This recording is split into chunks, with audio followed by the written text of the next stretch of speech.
pain follow me. Deal with trauma privately. I don't wanna be a burden, I handle things defiantly. Spent a decade searching for a higher power guiding me. Figured out that faith is not up there, that it's inside of me. Act with execution, what's a plan with zero action? Faced with bad habits, knowing it's a magnet to my imbalance. I'm somewhere between confidence and arrogance. The middle ground is treacherous, I work on getting out of it. Pops is looking down, I feel him every time the sun shine. Back to being unsigned, I only got my bloodline. With me going forward, smoking cookie till we dumb high. I heard you taking shots, we pulled up on them, they was gun shy. 2 p.m. in Rome, we at the chapel eating sun-dried tomatoes and a plum wine. Life been like a movie, I don't know how long the run time. Hope it's an extended cut, but when I died, I load my consciousness onto a thumb drive. And upload it to the masses when I pass. All my sets is holographic, life's as real as you imagine. My Jewish girl was tight, cause I ain't link on the Sabbath. But it's Friday and I got a few robins I need to bask in. Playing traffic, if you wanna play the faction. We don't act, we getting active, stacking cash and dodging taxes. My father was a Catholic, never taught me how to practice. But with music, I'm a Baptist. Christian all these fucking tracks, I bless these raps with. Standing in the middle of the mosh, yeah, baby. Both sides caving on the drive. Praying to my pops and the gods. God, please help me out. Can you spare me for once? Spare me for once. Hey, hey, hey, yeah. Can you spare me for once? Spare me for once. Hey, I ain't asking for much. No. We watch history. We make history. And one day we become it. Drop some buckets, and then we hit the bucket. Just trying to reach the peak before I finally plummet. All right, ladies and gentlemen, put a 1 in the chat if you can hear me. Put a 1 in the chat if you can hear me. It is so good to be here amongst the land of the living, as the old preacher would say. Thank you so much for being here and Talk That Talk Tuesday. Do me a favor, for the next 30 seconds, let's show some support to the channel. For the next 30 seconds, guys, hit a like button, hit the subscribe button, hit that Cash App that's about to scroll at the bottom of the screen, because you guys were very generous last week, man. Thank you so much for that. Everything that you give to the show is used to put on these shows. We have 9 shows on this network right now, 9. And everything that you put into this show goes into what the designs are, how we do the thumbnails, everything that you do. So thank you for that. Also take 30 seconds to hit that share button. Hit the share button, share with somebody. Hey, you may not have no money. It doesn't matter. You got other ways that you can contribute to the channel by hitting the like button, hit the subscribe button, hit the share button. And if you got a little change you want to show somebody, you know what I'm saying, the Cash App is rolling at the bottom of the screen. Thank you so much for being here. All right, I want to go to see who's in the building tonight before we get started. We got RBN in the building tonight. All right, the Real Bravado Network. He says, "Me, I'm the man," referring to the title of the show, "Who's the Man Without the Money." All right, Crystal Light, one of our biggest contributors on this side of heaven, on Talk That Talk Tuesday and the network and as a whole. Thank you so much, Crystal Light, for being here. All right, let's see. Embrace the grace. Good evening, all. Please press the like button upon your arrival. Thank you, Sugar. We got Take Heed. Listen, if y'all didn't watch Take Heed show this morning, go slap yourself. Take Heed is on. She's on tour. And the name of the tour is On That Ass. Take Heed say in 2024 it will be no ho no more. Yeah. So she on the ass. And so thank you so much, Take Heed, for all that you do in these spaces. And you'll see her beautiful face in just a minute. All right, we got Almond Eyes in the building tonight. She said, "Hey, y'all, what's going on, Almond Eyes? Good to see you, baby." All right, Lost in Translation is in the building. Lost in Translation, get your ass up here. Lost in Translation is in the building tonight. I appreciate you, my brother, for being here. All right, we got Time in the building. Always stay woke and prayed up. All right, let's see who else we got here. We got Kevin Mitchell in the building. He said, "Take heed to the message." Come on, Kevin. Thank you for being here and supporting Take Heed. All right, we got Mr. Bennett in the building. Y'all already know he here. Dr. Nkumbe, who will be back in the lab on this Thursday. Make sure you tune in this Thursday. We have a lot of great shows coming up this Thursday, so make sure you tune into that. All right, we got Black David in the building tonight. Guys, if you don't know who Black David is a huge contributor of the channel as well. He helps a lot with the background stuff. He helps when I'm not available for shows. He always runs the shows for me. So big shout out to Black David. He don't like a lot of recognition, but he get to doing stuff like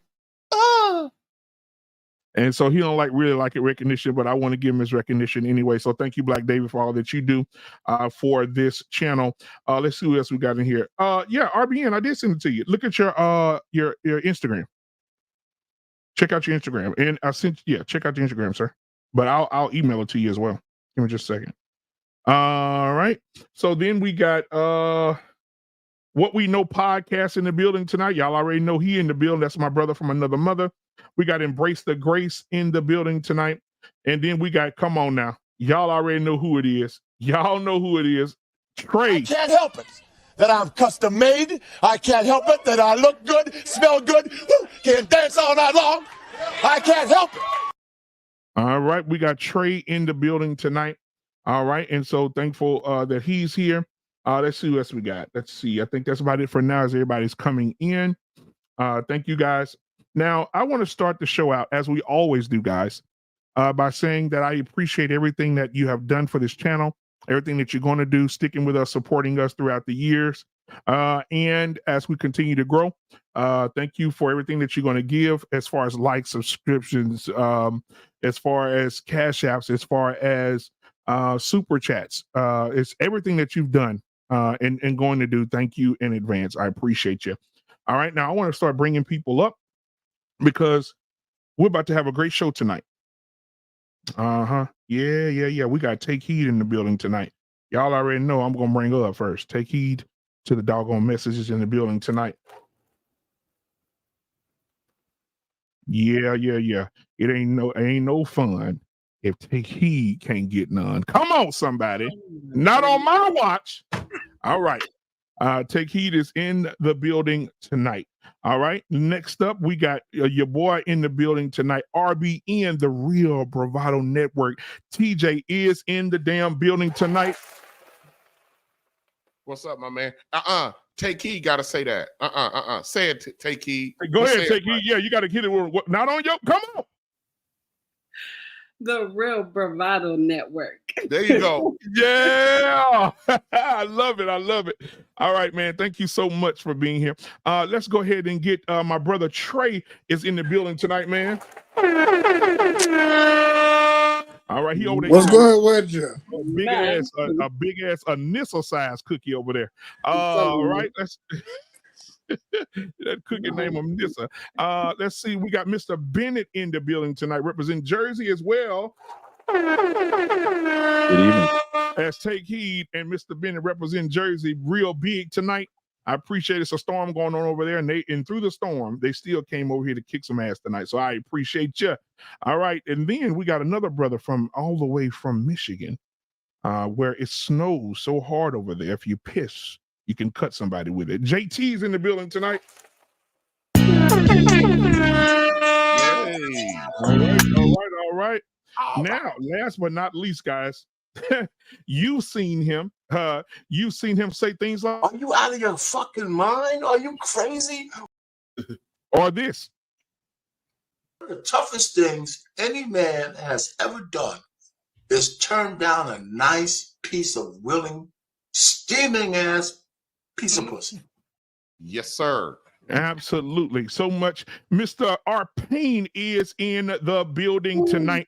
Thank you so much, R. Payne, for being in the building tonight. Orange. It's not a cookie, it's orange. Oh, okay. I thought it was some nuts. But thank you so much, R. Payne, for being here tonight. I appreciate you, my guy. Now, guys, before we get started, I want to check everybody's temperature as we always do. JT is going to get you guys in here and get you guys checked in and see how you guys are doing, and then we'll go from there. Go ahead, JT. Okay, so listen, let's start with my man, R. Payne. What's going on, man? How you been feeling? Hey, man, I'm good. Your neck of the woods. Yeah, I'm fine. Can't complain. All right, okay, all right. Mr. Bennett, how's those Pittsburgh Steelers doing, man? Hey, we're in. I'll deal with the logistics later. We are in. We going up to Buffalo. So on to Buffalo. That's it. That's what's up. And then we have my man, Trism. Trey, unleaded. What's going on? Listen, things in the mirror may appear closer than they seem. I learned a lot about women today. A lot about women today. They are not what they appear to be.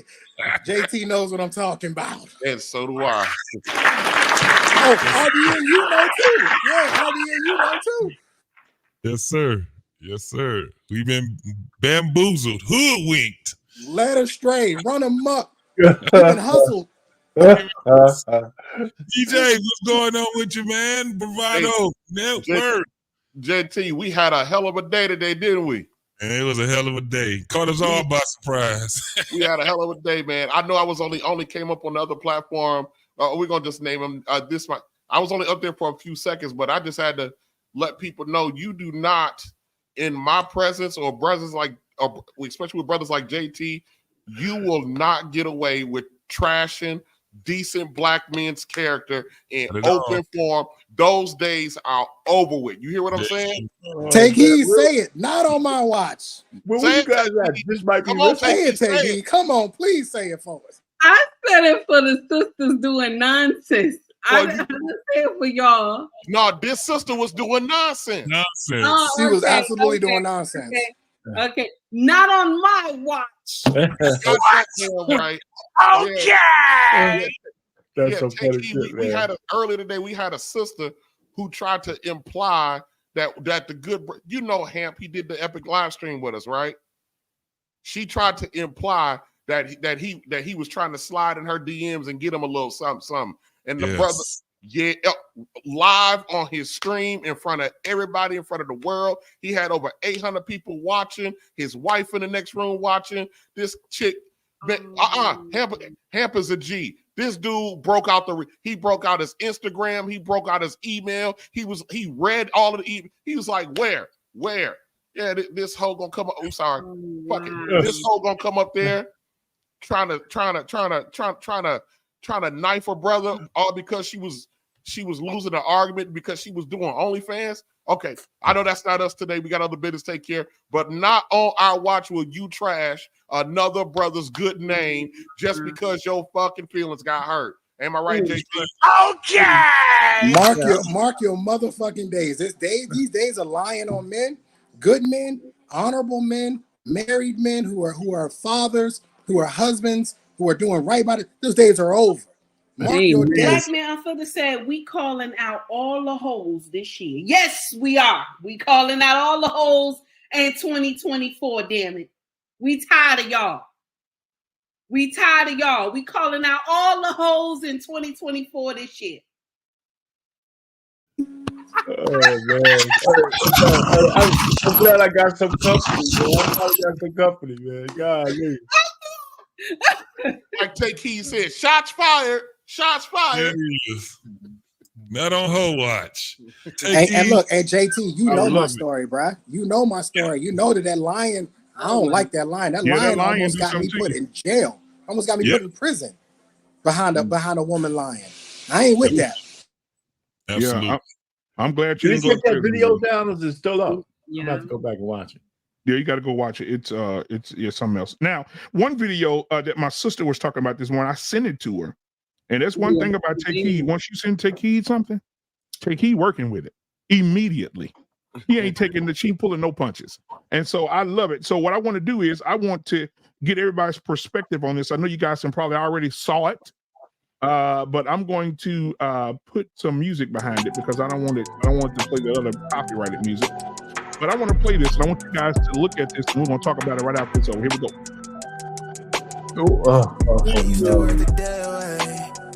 I figured I could maybe pave a way. No, it's niggas that count the days till I fade away. But you know I always find my way to turn a bad look in the field to something solid. I'm on target for a major play. Used to waste the day away. She hit me to say I'm on her mind, but my commitment to the game got me OT till I OD and then I fade away. Lately I've been giving down tones and meeting milestones. No way I'm giving all of me. She settled for a left hand with a gem over a piece of me. My mind's always just clear when she done climbing on. Now, when I'm gonna take something out of Take Heed's Bible, Take Heed chapter 1, verse 33 through 40. This is why we get on y'all ass. And you wonder why we say what we say. And women come up here defending women. Oh, you guys always bashing women. You always doing something negative to say about women. Oh, women are not like that. There are women here who are mothers who have their children at a place learning how to work the pole. It's not only bad because it's little girls that's 5, 4, 5, 6, 7, and 8, but they brought their sons. Yes. Yeah. This calls for some violence. I wish I would go somewhere and my wife done lost her mind, and I go into a place and see. He said today, if her husband saw that, that'd probably be the first time he put his hands on it. If I went into a place and seen my daughter, 5 years old, 10 years old, 12 years old, on a pole and her mama supporting it, it's about to be some furniture moving. It's about to be some furniture moving. So what are you guys' thoughts about it? We'll start with Anissa. You're part of the sisterhood. Have you rejected their sisterhood cards after this video? Well, I am not a part of the sisterhood. Okay. I don't know where you got that from, but Trey told me. He said y'all was pillow I talking. mean, I'm sorry. Trey told me. He said y'all was pillow talking one night. You told him. But go ahead. That's fine. Is that Trey woman on the screen? Yeah. Come on, man. I ain't never met her. How you doing, man? TJ, don't do that. Don't get a don't be a part of that, bro. How you doing, man? TJ, you bigger than that, TJ. You bigger than that. Don't let Black Man pull you down, brother. Go ahead on this. I'm sorry. Hey, Trey, be respectful to your woman. All right, go ahead. That's what I'm saying. I mean, I think everybody already knows that's just so just out of order, and those young ladies should be worried about other things than learning on the pole and and dancing and doing all that type of thing. So I think it's just a horrible reflection of what's going on in the community, that any parent would allow their child to participate or even watch at that point. And our kids deserve better, and they deserve to be exposed to better, and they deserve a better opportunity to be successful. Their minds don't need to be filled with that at this point. So I think it's a travesty, really. So I am totally against that BMU. All right, thank you. All right, I appreciate that. Our pain. Yes, sir. What are your thoughts, man? Hey, man, listen, I'm so tired of talking about it, man. We're done, man. The Black community is like on its last leg, or if there's a coffin, there's maybe around 3 more spaces for a couple of nails to be hammered in the shit, man. It's just done, man. We just need a new awakening. What they say, a sea change? I hear the sea change is required. The only thing is I have to look it up to see if they spell the word C or they just use a capital C. I don't know what the hell which one it is. Maybe Mr. Bennett could enlighten me, but we need a real big ass change because it's stick a fork in it, man. The community's done, man. Man, thank you so much. That's how I look at it. Whatever's left of the community, I mean, it's done. All right, and thank you so much, Arpain, for the $10 cash app. I appreciate you, my brother. Yeah, no problem. All right, Mr. Bennett, what are your thoughts about this Jurassic Park that we just saw? Well, it's not surprising. I mean, just given where a lot of these folks are coming from, the communities that they come from, they're just sort of just passing it on. We've had other talks where we talked about the dancers, the former stripper or whatever, and she had like a dance studio with the girls and whatnot. I mean, if I wanted to just take my personal feelings out of it, these kids would be doing something a lot worse, not having something constructive or whatever. But there is a discipline that comes with that practice. I mean, girls doing gymnastics, girls doing other dances and stuff that's out there. I think there's better avenues, there's better activities you can have them in, but unless you're exposed to that, or quite frankly, if you have the money to go to that, because I've known kids who take gymnastics and a lot of these other sports, it's very expensive. So if that's something that's going to be available and they think that's something that'll keep their kids out of trouble or give them something to do, an activity, that's their world. It's not mine. It's not something I would certainly endorse or encourage anyone to do. But they beget where they come from, and I think that's just a sign of where they came from more so than where their kids are going. Absolutely appreciate that, Trey. What are your thoughts when you see these queens with their little queenettes at the dancing and on the pole? Oh, and the guy and the little boys too. Make sure you address that too. You know, I was on another platform not too long ago, and the message I keep trying to relay is that there's YouTube and then there's reality. There's what's happening in the real world, and then there's these YouTube spaces. This is a reality video. This is something that's actually happening in the real world. BMU, you showed us a video of the young girls that were dancing at the basketball game, and they were doing the strip tease. Remember that? Yep. Remember that? And said, you know, this is a real life thing. The culture that has been created or been cultivated for our young women is to encourage them to be 304s and sluts. That's what it's encouraging them to be.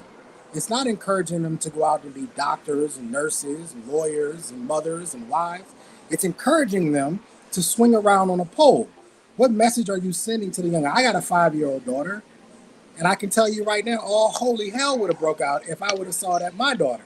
Somebody's getting hurt. Plain and simple. I don't know how else to say that. Somebody is going to get hurt for putting my daughter in that situation. So on the one hand, I can blame women.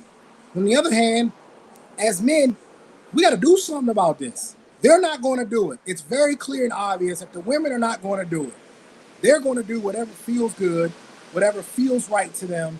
And no matter how crazy it may seem, no matter how ridiculous it may look, if it feels good to them and it's going to get them likes and comments, they're going to do it. So at some point in time, I don't know how we step in. I know we can't go in and just kick in and knocking people over, but maybe we have to. Maybe some people got to be casualties. Maybe we got to hurt some people to send a message that this shit will not be tolerated. I think it's a good start. I think we started with old girl on the other panel to let her know this shit is not going to be tolerated. But I think this goes deeper. We have to start sending these messages. You're not going to do this to our young girls because they are the next wave. You're not going to send this message that it's okay to be swinging around on a pole at 8, 9, 10 years old. It's not okay to be twerking and dancing like you were a stripper as a teenager. That's not okay. At some point in time, some men are going to have to step in, and we're going to have to right this ship because we cannot count on the women to do it. And what about the boys? Did you see the boys on the pole with their mamas? Well, the boys will automatically self-correct because they ain't got no damn choice. Yeah, man, I appreciate it. Embrace the Grace is on the show tonight. Also coming in the building hot. Thank you. I appreciate you for being here. Her and Anissa came in, and my brother from another mother as well. Lost in translation. Yeah. They say Lost in translation so smooth he can make an angel get pregnant with his voice. Let's go ahead and move on. Hey, BMU, before you go on, you know, when you asked me, I had something I wrote down because I was going to do a video on it. The title was how feminists finesse Black women into being indiscriminate 304s plus paying bills to equal independence. You know, something like that. You know, I mean, because those are the two things that they call a lot of women, not all, call empowerment, right? How many men you can sleep with and the fact you could pay your own bills. There's a lot of women call that empowerment. That's the upside down world that they're living in. You know what that really sounds like, our pain? That sounds like slavery. Talk to us tonight. Embrace the Grace. Did you see the video? Yes, I have. I've seen the video. I saw the video. Yes. And good evening to you, honey. I'm glad you're here. Thank you for being here. Thank you for having me. It's a pleasure, everybody. Nice to meet everybody who doesn't know me. I'm Embrace the Grace. So what are your thoughts? My thoughts is that it's very disheartening, saddening. It's sad. And it's indicative of the world that we live in today. These kids are lost in the sauce. And we as adults and people that are trying to make a difference, we have to shame. We don't shame enough. That's the problem. We co-sign to the foolery. And we don't. When we don't say nothing, when we don't shame, we don't correcting, we are co-signing to the foolery. So we're just as bad. We're an accessory. So like men gonna have to step up because we've been too messy. We're not cleaning it up. We're not helping each other as women to clean it up. So what has to happen? The leaders, the men, what you guys were meant to do, protect I know. You guys been doing that all your lives. You've been told that that's what you're supposed to do all your lives. But yeah, we need this shit in turbo boost. Look at the weather that's going on. Look at the things that are going on in the world. You think all the money and the independence and the Birkin bags are going to help you get when there's no lights, when there's no food? And if you're not beneficial to the team, you out. So it's sad, guys. I'm very heartbroken over it. Yeah, it's crazy. RBN, TJ, from the Real Bravado Network. I know you saw this video, man. Yeah. What say you? Well, you know, I'm not gonna spend a lot of time regurgitating the sentiments of everybody else, but I want to tell you a little story in this short story. This past summer, my daughter is 8 years. Well, she's 9 now, but this past summer, my daughter lives in another state, and I go home twice a month to see her, right? So one time it's announced, the other time it's unannounced, purposefully. So this was an unannounced visit, and I pull up. She normally notices when I pull up, you know, she's outside, but she doesn't notice me because she has a couple of her cousins and a few girls from the neighborhood. And to my utter shock and horror, my daughter is surrounded by these girls, and she's sitting there fucking twerking outside. So I U-turn the car, pull up, you know, she doesn't see me. The other girls, especially the cousins, they see me get out the car. They stop. The other 8, 9-year-old girls, they stop. My daughter's having a good time. I don't say nothing. I just walk up. She finally notices that no one is, you know, that the excitement has died down. She turns around, she looks at me, and she immediately busts out crying because she knows that there's a problem now. You know what I mean? Her whole nightmare is sitting right in front of her.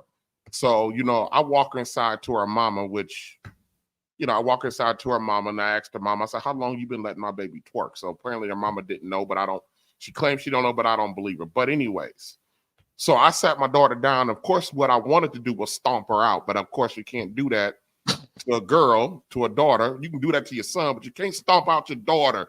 Even though on a regular basis with my daughter changing in age, I get the urge to want to stomp her ass out, but I don't. I told her, I said, baby, let me tell you something. Dad can't protect you from everything you're going to be exposed to, but let me tell you something. You represent me right now, and you represent the teachings that I'm instilling in you and what I'm leaning on your mama to do. Regardless if I am here or not, your behavior is a reflection of if you got a daddy who cares. And I say, and you got a daddy who will stomp you out. I talk to her like that now because I love you, baby.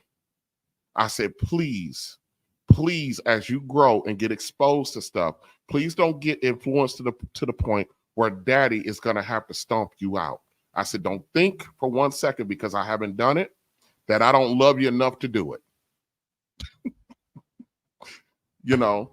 And so when I look at this crap, you know, my daughter is in gymnastics and everything else. If I walk into her damn gymnastics room, you know, at the studio she does this stuff at, and I see a goddamn stripper pole, first of all, that's the last time that my daughter's there. And second of all, whoever that stripper pole it belongs to, I go home, believe it or not, the average bail for an assault is between $15,000 and $20,000. You got to put 10% down. I go home, every time I go home with 10% of $20,000 down in the event that violence has been chosen. And I know people come up on YouTube and cap and all this, that, and the third. If you ever get to experience me in my real life, you will learn that I do not play, especially when it comes to my daughters. So when I see this crap like that, it triggers the hell out of me because I really want to go on the behalf of those little girls, stomp somebody ass out because they don't understand, because of the foolishness that they're subjecting these girls to at this age, you know? I'm sorry for taking up so much. I said a short story, but I ended up, you know, preaching. Oh, no. You're not. That's no problem.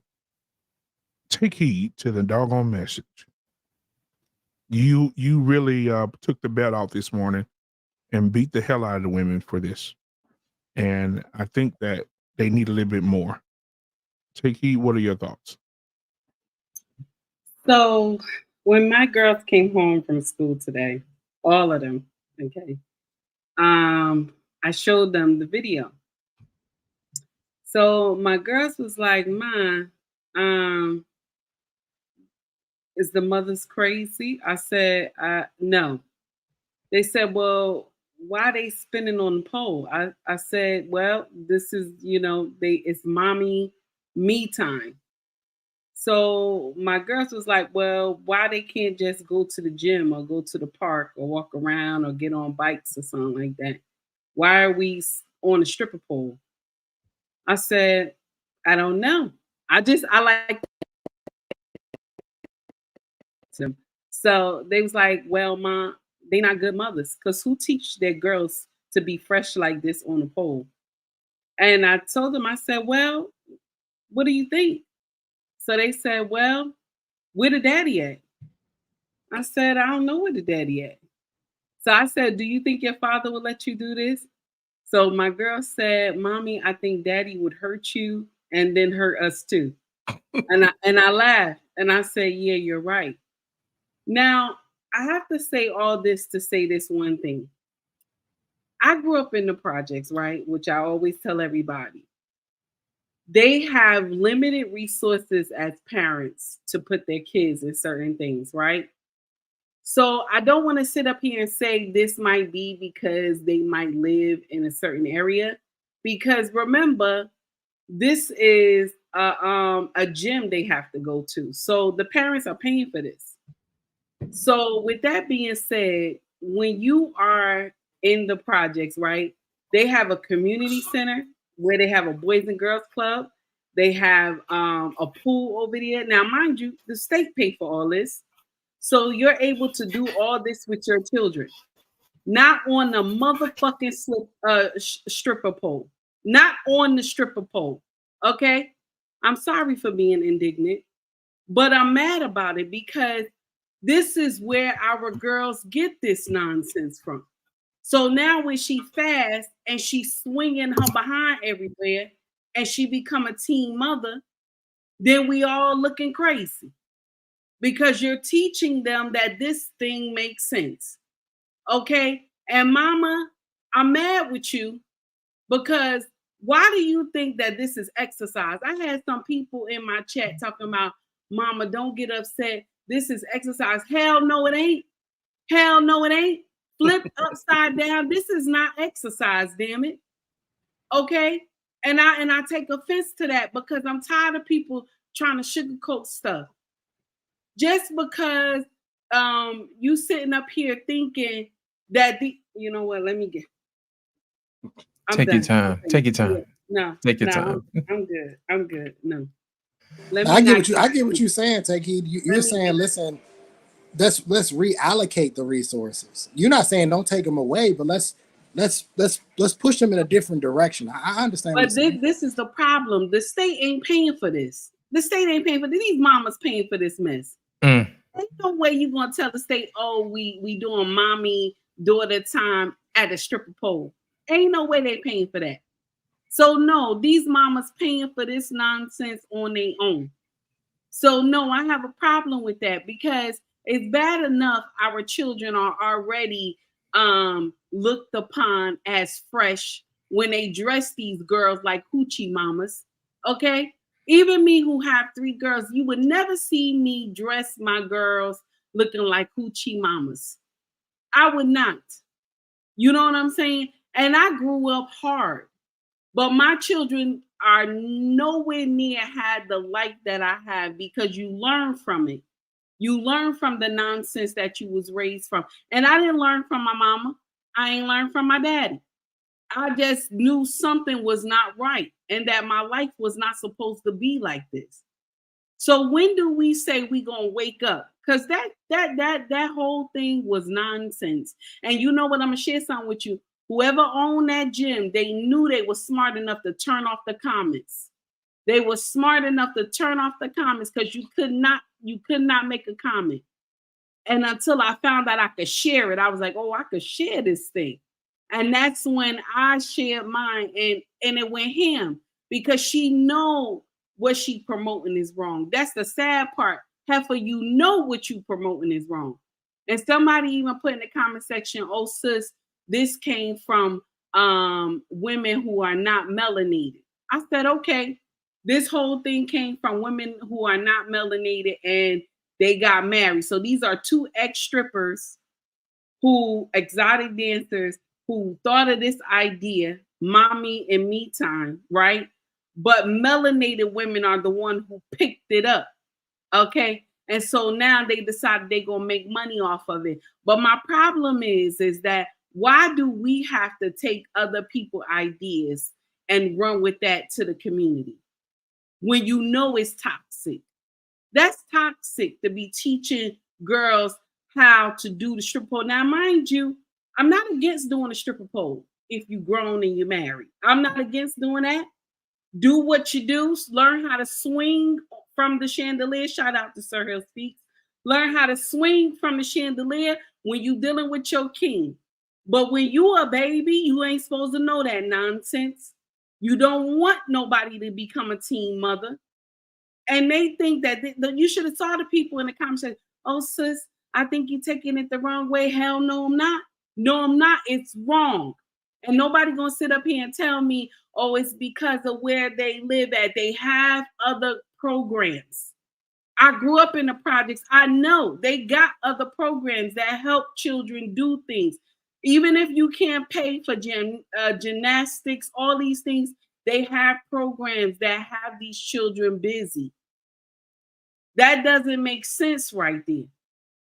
That now, oh, it's mommy and me time. Mommy swinging on a pole. Mommy, go sit your happy ass down. I'm done. I'm finished. Thank you, Take Heed. JT, you up next, sir. What were your thoughts on this particular situation, man? There's no way that you can say that these women love their children. There's no way that you can even convince me that they love their children. Whatever happened to just dancing? They still, I mean, you still got people that do it. You see it on TikTok. You see it with people battling each other on YouTube. And, you know, they got all of these different things where they have choreographed dancing. What happened to that? It's like the energy has been taken from women to doing it for their man, their husband, to doing it with their kids. Everything, it's like we've never had a problem with strip clubs. We've never had a problem with, you know, even porn or whatever, because it was done between adults. This was an adult world. The problem that we have is that there's no boundaries anymore. Everything that the mom is doing, she's doing it right in front of her children. Okay.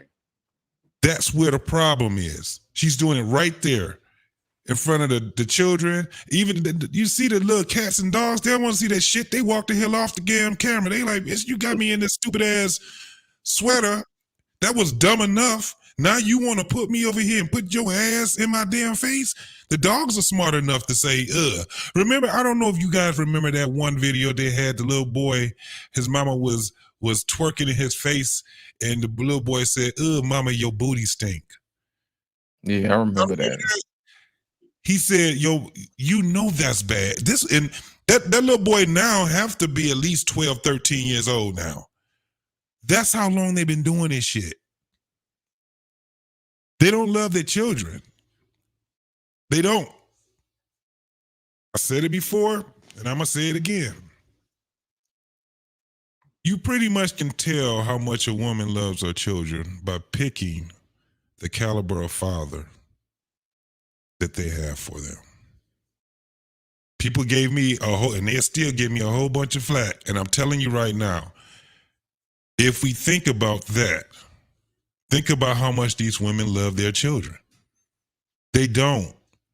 You can't tell me that a woman is sitting here in a relationship with another woman and she got 4 kids and she love her fucking kids.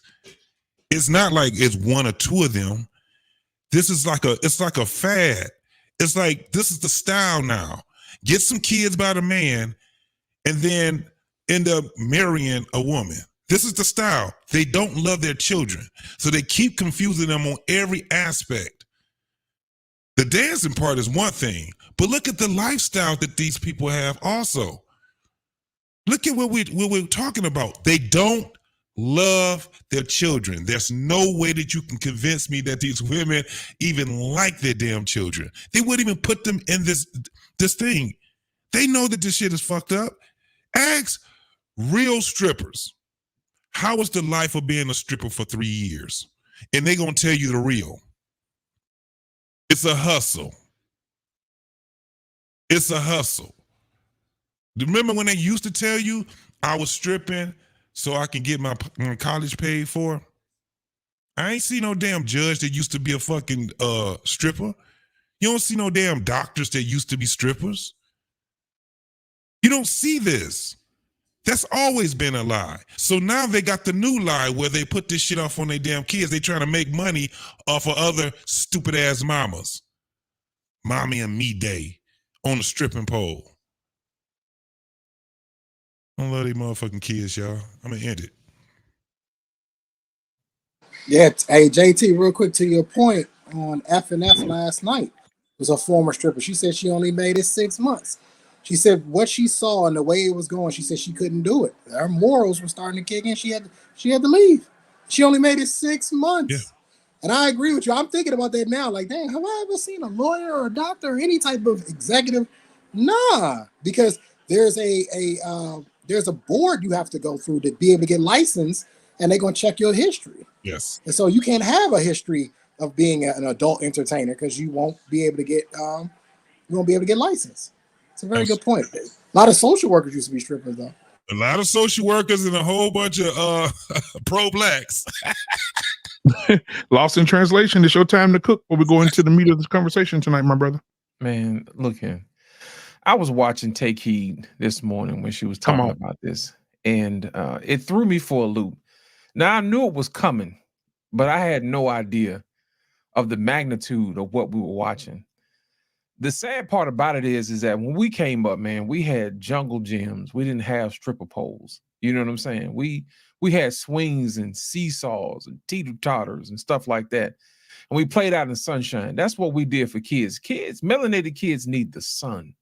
You know what I mean? That's where we get our power from, not from a stripper pole. I don't know who the comedian was, but he said, my job as a father is one job, and that's to keep my daughter off of the stripper pole. You know what I'm saying? I don't know who it is. I'm pretty sure somebody in the chat will remind me who it is, but that stuck to me, man. That was Chris Rock. That was Chris Rock. That's right. Chris Rock said, I had one job, and that was to keep my daughter off the stripper pole. And you know, the killing part about it is this generation really don't realize that eyes are on you at all times, and the internet is forever.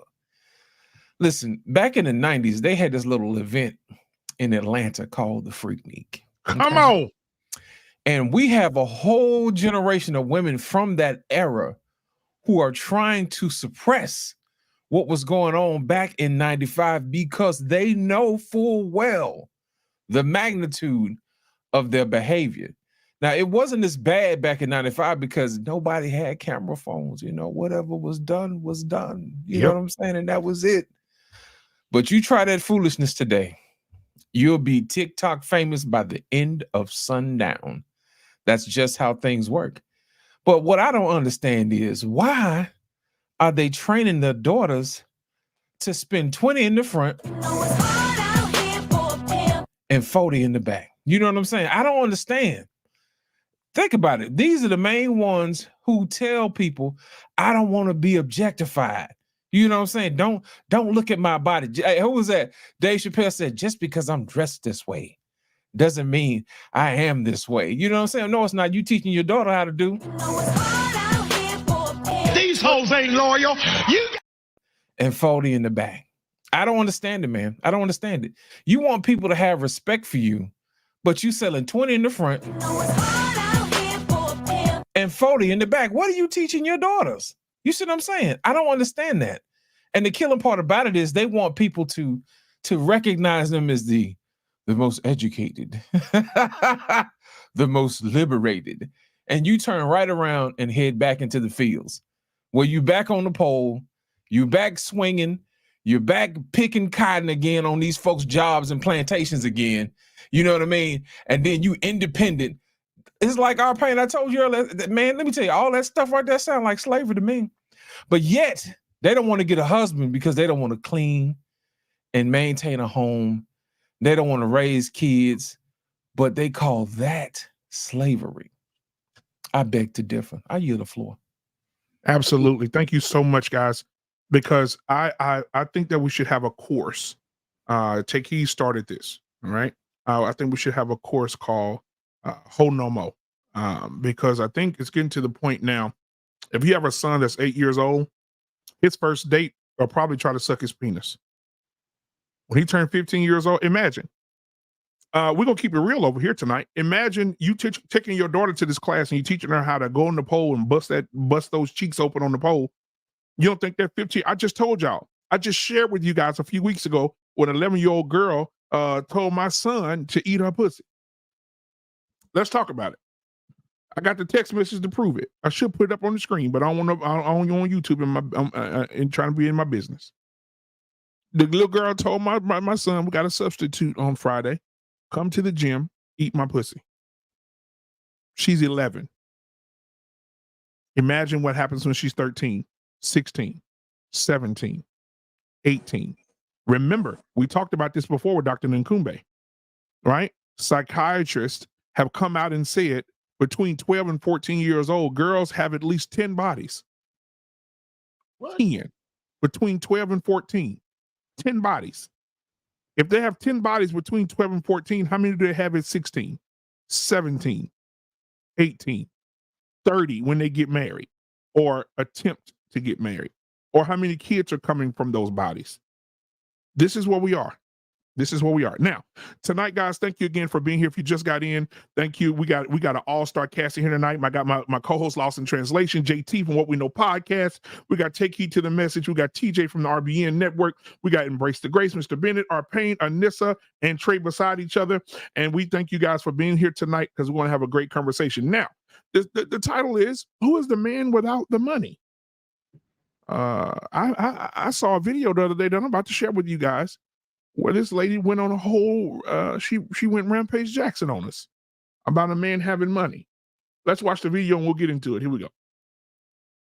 Should not do, especially grown-ass men, okay? For one, McDonald's, Burger King, Wendy's, matter of fact, any fast food restaurant, if you think that you're a grown man working in a fast food restaurant is okay, something is wrong with you, all right? Leave those jobs to the teenagers. My nephew can't even get a job right now because there's some grown man in his goddamn 40s flipping my goddamn burger, okay? Let it go. Leave it alone. That job is not for you. Anything in retail, okay? I don't want to see no grown man handing me a dress, okay? Why are you a grown man working at Ross? That makes absolutely no sense, okay? Target, Marshalls, like, guys, give it up. Leave these jobs to the kids. Leave these jobs to the teenagers. These are jobs you get in high school, in college. But once you're a grown man, you do not need to be working in any fast food restaurant or any retail restaurant.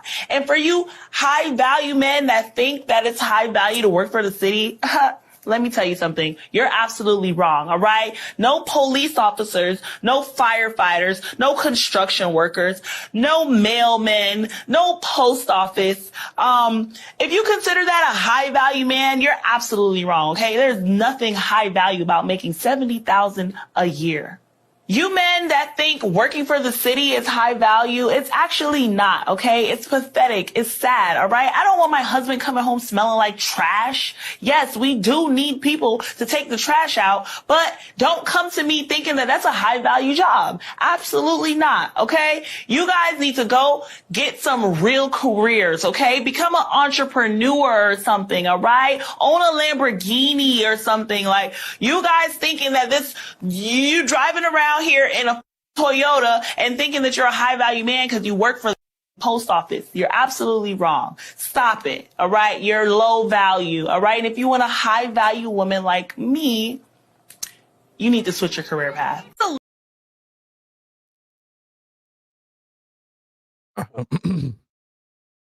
Please let me have it. Thank you for cutting that shit off. Please, thank you. I appreciate it. Please let me have it first. Trey, go ahead. Let me So I was a fortunate enough individual to invest in a little electric car company by the name of Tesla and its IPO. And I made quite a bit of money off of Tesla. And I thought, what do I do with all this money? You know what? I should probably buy a franchise. You know, like a McDonald's or a Burger King or something like that. As you start to do the research, most people know that a McDonald's is going to cost you about $1 million. But this is what they don't tell you about this. Besides the franchise fee, there's a franchise fee you also have to pay. Your ass got to go to school. And I ain't talking about college or university. I'm talking about McDonald's University. Yep. Hamburger U. Hamburger U. HU. No, yup, HU. Right. Where you are going to learn how to do every job from cleaning toilets to mopping floors to cleaning French fry bays and oil to making sandwiches. This woman has absolutely no idea what she's talking about because the man that is stocking the shelves in the 7-Eleven could very well own the 7-Eleven. Stupid. This is why you don't need to talk, stupid, because you don't know what you're talking about. Because many men who are millionaires actually work within their business. She talked about driving a Toyota. I guarantee if you guys will go back and go check a video of Jeff Bezos back in the day, he was giving an interview. What kind of car were they riding in? A Toyota. A Toyota. Corolla. The man was a billionaire. She doesn't know what she's talking about, stupid. Stop talking. This is why women like her need to be quiet. This is why if you are able to get a man who is high earning and high value, the last thing he wants your dumb ass to do is talk. Because you say silly crap out of your mouth like that. Meanwhile, while you have nails, lashes, and a wig on, you're embarrassing. She don't know. These women have no idea any concept of money. Anybody want to take a guess at what the average age of millionaires are? It's in their 50s. Most millionaires, they take them until their 50s to get to that point. Why? Because money, real money, takes time. It needs to mature over time. No such thing as a get-rich-quick scheme out here. But when your life, when this is your life, you think that everybody gets rich this way. No, ma'am. Stupid. It don't work that way.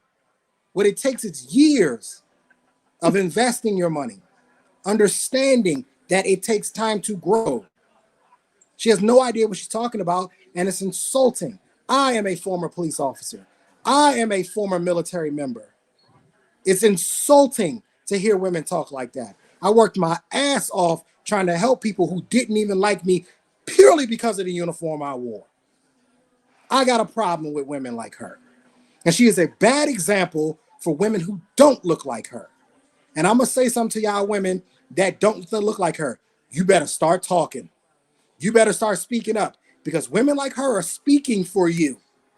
They're sending a message out there for you that a garbage man is not good enough. A bus driver is not good enough. A firefighter is not good. Since when is a firefighter not good enough? They are speaking for you. You women, I'm going to start treating y'all how they used to treat us cops. If you quiet, you complicit. If you ain't speaking out against her, you with it. You with the nonsense. That's how I'm going to look at it from now on. You with the nonsense. You better start speaking out against women like this because she's making y'all look bad. I'm done. Anissa, you got to follow up behind your boo on that one. Anissa, what are your thoughts? I seldom agree with Trey, but I absolutely. Here we go. Absolutely agree with him. That's the unity. Where there's unity, there's Hey. strength. Hey, black man, we've been in counseling. It's working. Okay. I agree with him on this. Unfortunately, she is just she's misinformed, and a lot of our young women are misinformed. I know firefighters and bus drivers and post men that have worked for the post office, and I can say that most of those men, when they retired very well. They had great benefits and they retired as millionaires. So clearly she doesn't have an understanding of reality and probably even what these jobs entail, especially federal jobs, the benefits and all the things that come along with that. So she's misinformed. She doesn't understand, and she's speaking. Out of turn. She's in this social media era where everything is, fast money, quick money. The rappers, probably a D-boy or whatever is maybe who she's surrounded by, and a lot of that is fast money and quick money and a different lifestyle. So unfortunately, it's probably her environment, the people that she's around. She's not being taught anything different. She's not being educated about it, and it shows in her conversation. So, Our pain. You was on the poll at one time. You got off of it, but what are your thoughts about I this? bent the poll too. I bent. Yeah, my brother was two of my brothers are firefighters. My older one retired as a vice chief in Milwaukee. He was one of the first black vice chiefs in the whole city. And he retired. I went to another firefighter's house. He had like a $300,000 basement made, with the screen, the studio in there, the portion, the goddamn garage. These guys are smoking cigars and cognac, man. These dudes are they're 50 years old, just chilling, So, I mean, but I don't even want to address the lady. She's, like Trey said, she's an idiot. She's stupid. The problem is these are the women who have the mic. They have the mic, and you tell black women and all women really, the one thing about white women I'll give them credit for, they control their own narrative the best they can, right? They don't have 700-pound women in fabretics, in commercials. They don't have, Suki Hana and all these chicks, being their representative around the world. And then don't understand why people look at them strange when they go abroad and stuff like that. So the sisters got to start talking, man. I have, like I said, series, let the women tell it. And women are starting to talk up, but not loud enough, not long enough, and not enough. It's as simple as that. So take heed, keep up the good work. Thank you, Marpain. Mr. Bennett, you're next.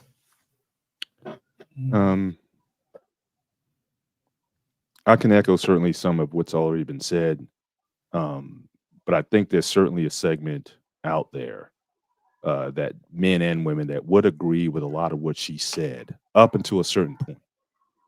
So in other words, if she stopped at the McDonald's or whatever, I think a lot of men and women said, yeah, man, you're a simp if you're working at McDonald's and you're 30 years old or whatever. But then when she went up the scale a little bit, I think some people are going to get offended because she's talking about the firefighters. But wait a minute, now you're coming down my street. But in principle, I think there is a view. It certainly has been communicated in these YouTube streets, certainly since I've been in it, about men being better versions of themselves and not just staying in a particular job. And, women want men who are on the ascent. It's okay if you start in a place, but then what if you go there? And I know KS used to talk about all the time. Well, no, what if he stays there? Right. No, he's making $45,000 a year and that's it. And women be like, oh, well, I can build him up and I can make him be a six-figure man. No, that's all you get.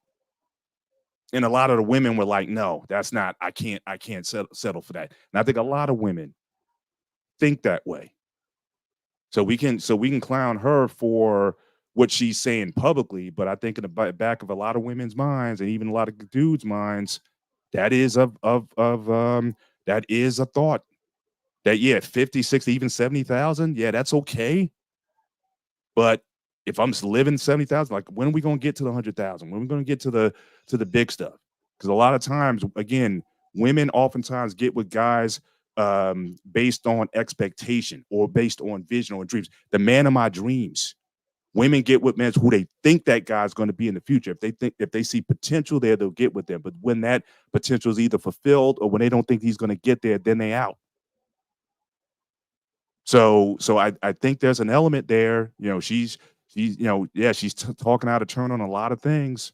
But I'm not going to be ignorant and say that a lot of women don't think that way, but she'll be the one you throw out there and you can crucify her. But I think a lot of women in certain ways think that way.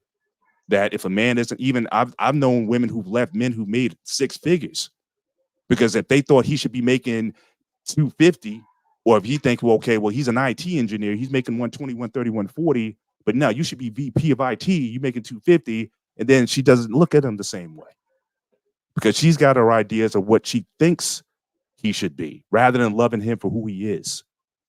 So this happens at all levels. So, don't be dissuaded by her, getting on the McDonald's and fast food guys and sanitation guys or whatever. But this mindset of expectation of where you think you should be, I think is in the minds of a lot of people, more people than we want to admit, or more than people will admit. But the question is, the title of the show, what is a man without his money? Are we more than that? Or is our only value is either increase or decrease based on how much we're making, or how much status, or how much bling are we showing? How much of our value is based on materialism? I think we need to take a serious look at that. So I'll join the chorus of people. Yeah, she's talking ignorant, but some of these women out here, yeah, she's got a point. So I'll leave it there. Appreciate it, Mr. Bennett. Embrace the grace. Please grace us with your response.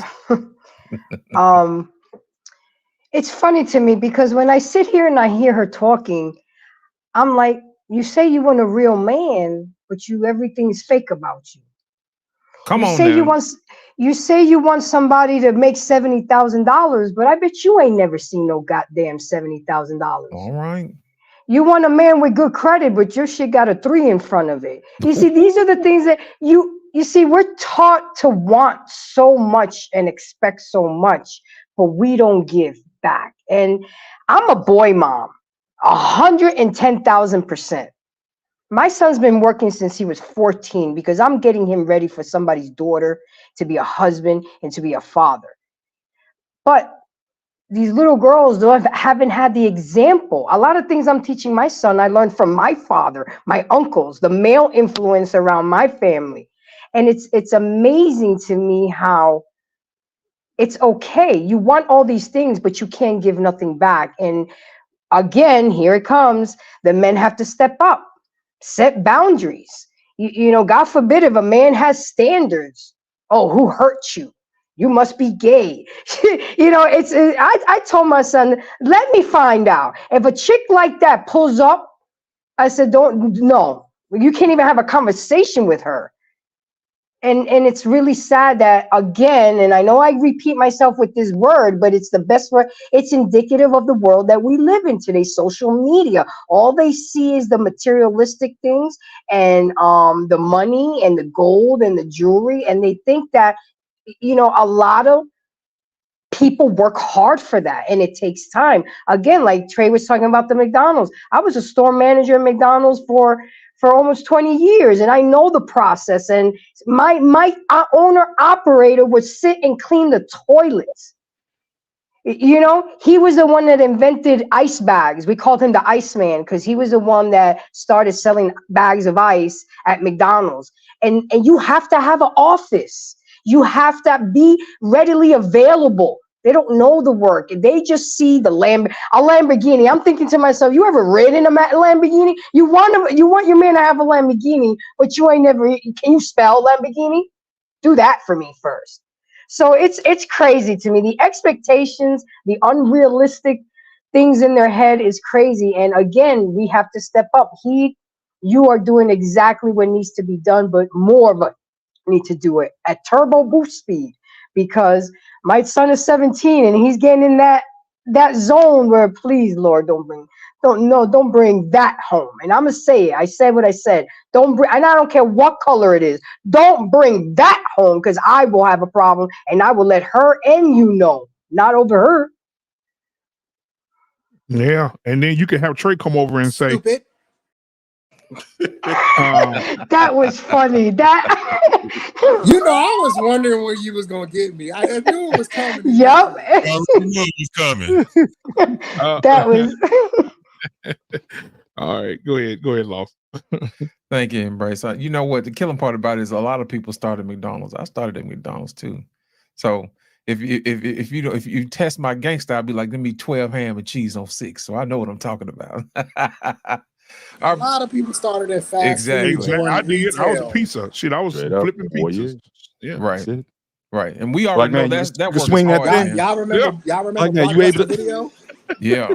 Y'all remember Blockbusters? That was my first job. That's where I started at Blockbusters. Yeah, man. People don't realize how hard that work is for a little bit of money, man. Man. That's where you learn how to get your work ethic so you don't want to come back. That's right. Yeah, they work You the know what I'm shit out you. saying? That's right. And she complaining about all these other people about hamburgers and this. Without these people, you wouldn't have the things that make your life.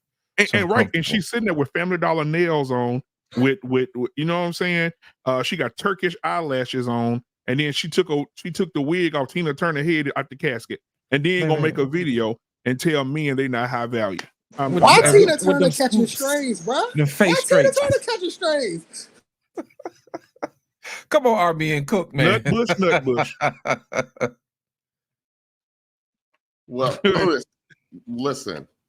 So I'm listening to this girl, this woman talk, and I'm sitting here thinking, this is one big long run-on sentence. and so I had to chop it up into 3 separate components because she literally had 3 damn different subjects in that one run long on sentence.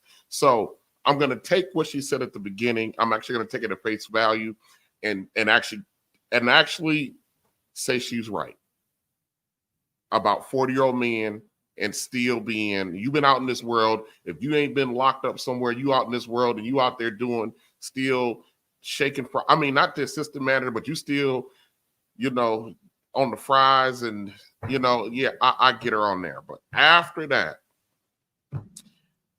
that, listen, her mindset is not uncommon today.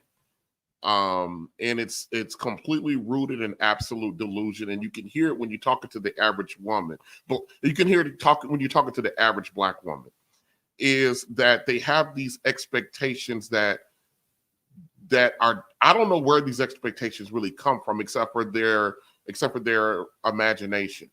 The environment that I work in, I work around a lot of white folk. And I work around a lot of white women. And let me tell you something, man. Their perspective on their men is drastically different. And I know sisters don't like us comparing them to other races of women and stuff like that. But who else are we to compare you to? Comparing you to even if we compare you to your former selves, meaning the past generation of women, you get mad about that. So, but your contemporary women, they look at their male counterparts in very different ways. I have a physician that works in the emergency room at the hospital in which I work at, and this physician is about 36, 37 years old. She's a white female. She just got engaged to a guy who works on the maintenance crew. And she's wearing his ring that he could afford on his salary. This woman, sometimes I see her coming in because we're coming at the same time, and she has all of these different bags.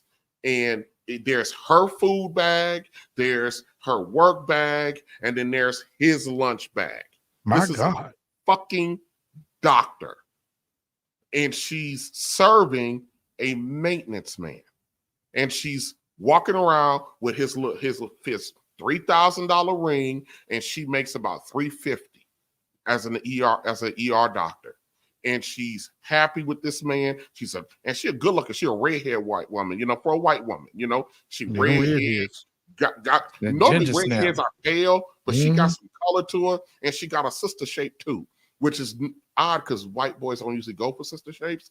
But anyway, so, and they have a complete different outlook on what they value in their men. It doesn't matter to her that man is a maintenance man, because it's how she feels with that man is more important to her than an income. Money is not an issue, because they're taught to surrender their income. They're taught to surrender their resources. They're taught to give it up to the man that they feel will die for them. That's what they do. Talk, Pastor. That's what they do. And our women won't do that for nothing. For nothing. And look, let me make it even more grander about the grander perspective. Everybody remembers when Gisele Bündchen announced she was leaving Tom Brady. White women collectively across the country lost their fucking minds. not because Tom Brady was going to be available, but the mere fact that she was, for the reason why she was leaving him. She was leaving him because he wanted to continue to show greatness. That's why she left him. And white women across the country lost their ever fucking mind. They excoriated this woman. The white men excoriated her, not because Tom did anything wrong, because they were pissed at her because she left him because she had a problem with the fact that he wanted to continue to be great and build a legacy for her and her family.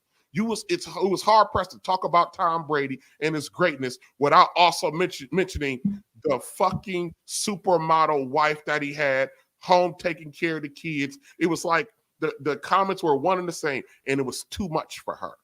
And white women did not come out there, yeah, sis, go, sis, know your truth, get back to your career, sis, because she was talking about she missed her career. White women wasn't trying to big up her about her wanting to go back to her career. They were telling her, you are out your fucking mind. That's Tom Brady.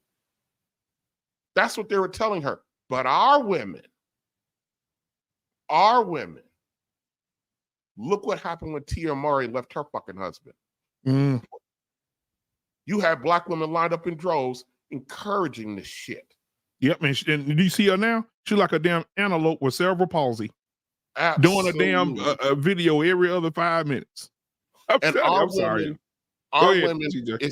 women is so caught up in, there's a lot of our women are caught up in a status symbol and not looking at what's behind that. And then I was telling somebody right before we came on, because I went out to dinner today, I was talking to somebody when I came on. I said, our women are so caught up in being in co-signing negative stuff. Our women co-sign bullshit of our other women, and our women hate each other. They keep each other stupid. And I was talking to her about how when I was at the beginning stage of my relationship, how her best friend was telling her that, I was telling the lady what are my expectations, and her friend said, you don't owe him nothing. I corrected the little broad. I said, bitch, fuck you. She owes me respect. She owes me kindness. The fuck you mean she don't owe me nothing? And I said, I looked at the lady, I said, that ain't none of your goddamn friend.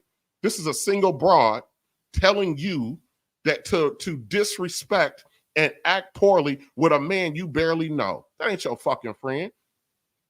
But our women do this shit out of ignorance, and primarily our women listen to other women with poor outcomes. One more quick thing. In my department last week, I had a married woman encouraging a non-married woman to be okay with the fact that she was alone.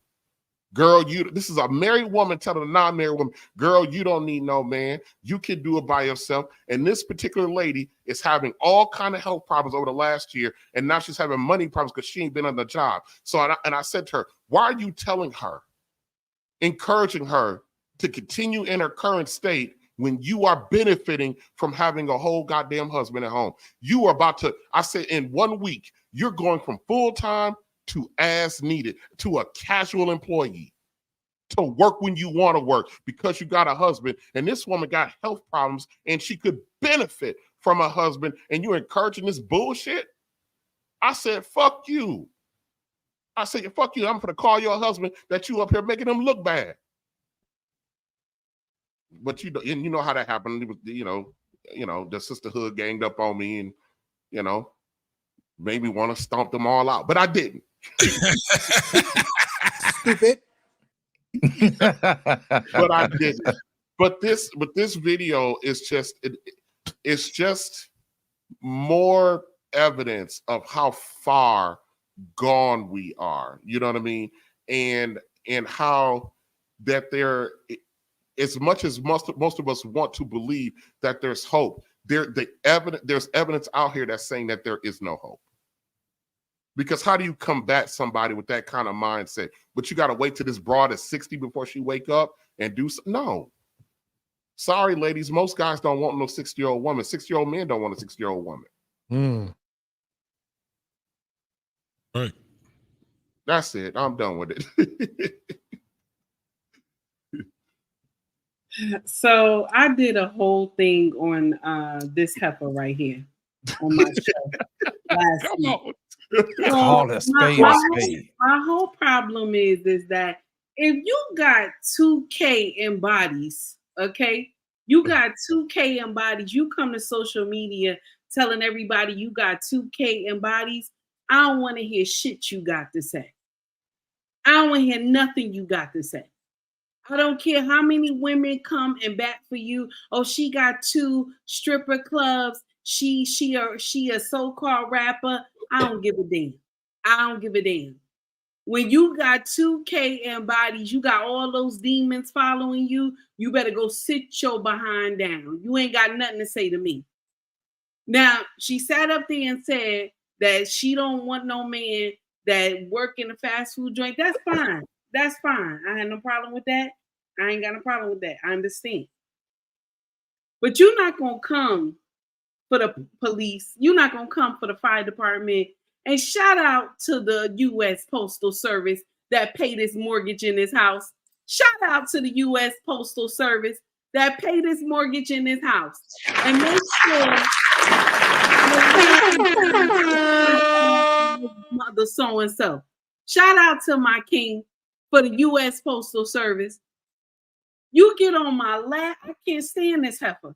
And then everybody ran to social media. She got 2 stripper clubs and she's a former stripper. She's the owner of her. Let me share something with you. I don't give a damn what she got. You're not going to come and try to just darken the minds of all these young women talking about they shouldn't be. Listen, I'm not hating on you because you said about them working in fast food joints. I understand. Okay? I understand. But I'm going to share something with you. If I work in Burger King and I'm making $15 an hour, and I work in McDonald's and I'm making $15 an hour, and I combine those 2 paychecks and start saving, I can build an empire. Don't let nobody stop you because or discourage you because you work at a fast food joint. You can always double your hours or get 2 jobs and get that money together, my brothers. Okay? You can work 2 jobs, get that money together and build. Don't let hyenas like this from the boneyard that's going to be in there, that's going to stay in there. She ain't going to realize until she get about 60 years old and that pussy is dried up. Okay, I'm surprised it's still working. Okay, 2K and body's gonna come to social media and think you make sense. Now, my whole issue is that you a stripper. Somebody throwing cash at you, baby. That first of all, some of that cash is from McDonald's and Burger King. Okay, people throwing money at you, baby, and you collecting the money. You collecting it. And you sat up there and told Tasha K, oh, I go to the highest bidder. So you sell that pussy to the highest bidder, heifer. That's what you sell it to, baby. You selling that nasty wolf pussy to the highest bidder. And you going to get up here talking about, if you got this, no, heifer, go sit down. Because I bet you if you snatch that wig off, you don't look beautiful at all. Yes. With that nasty baby hair on the side. I get so tired of women just be, you go put on all this bull crap on your face. Nobody could tell who you really is. And the next morning, the man comes out the bed because he's scared. I'm done. Thank you, Takey. JT, you next. You know I'm next. Uh-oh. So I know this heifer's name. I'm just not gonna give her no. I ain't gonna give her no damn shine when it comes down to that. But this broad was on Fresh and Fit, and she was a regular on Fresh and Fit, and she was a panderer. This is the craziest thing. She was pandering, and she was contradictive. She was trying to be on the men's side when they was talking that dumbass shit that they was talking. But then she contradicts herself because she be trying to be on the girl's side too. First and foremost, she's just trying to get people to really, really talk about her because she thinks she can make a lot of money doing this damn social media shit by being someone that people be like, oh my God, I can't believe she said that. Them days are over with. Those days are fucking over with. She's speaking Miami talk. Anybody been to Miami? They really talk like this. This is how they really get down. However, this woman is going to be, because she ain't that damn young. So she already up there. So what she's doing is perpetuating whore culture, right? Now we're going from, now understand, we're going from whore culture because now the economy is resetting. We talked about it yesterday on our Payne's channel. Watch that. Yesterday, our Payne did it. On, what is that, Monday? So we were talking about that. So the economy is resetting, changing, whatever the hell we want to call it, right? So if you understand what's happening right now, they're going from whore culture to dry begging. This is the thing. They're dry beggars now. I want a man to take me to the restaurant. I want a man that got enough money so I can live my life comfortable. I want a man. I want. Think I'm lying? All you got to do is go on some of these damn IG or better yet, Facebook. IG is not enough to see. You got to go to Facebook so you can see, because Facebook is the diary.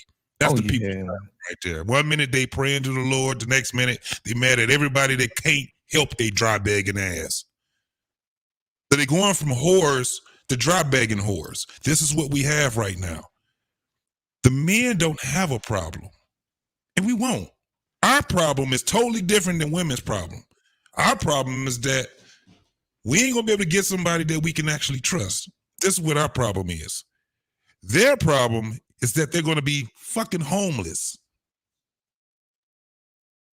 I got a show tomorrow. It's called Dumpster Dating.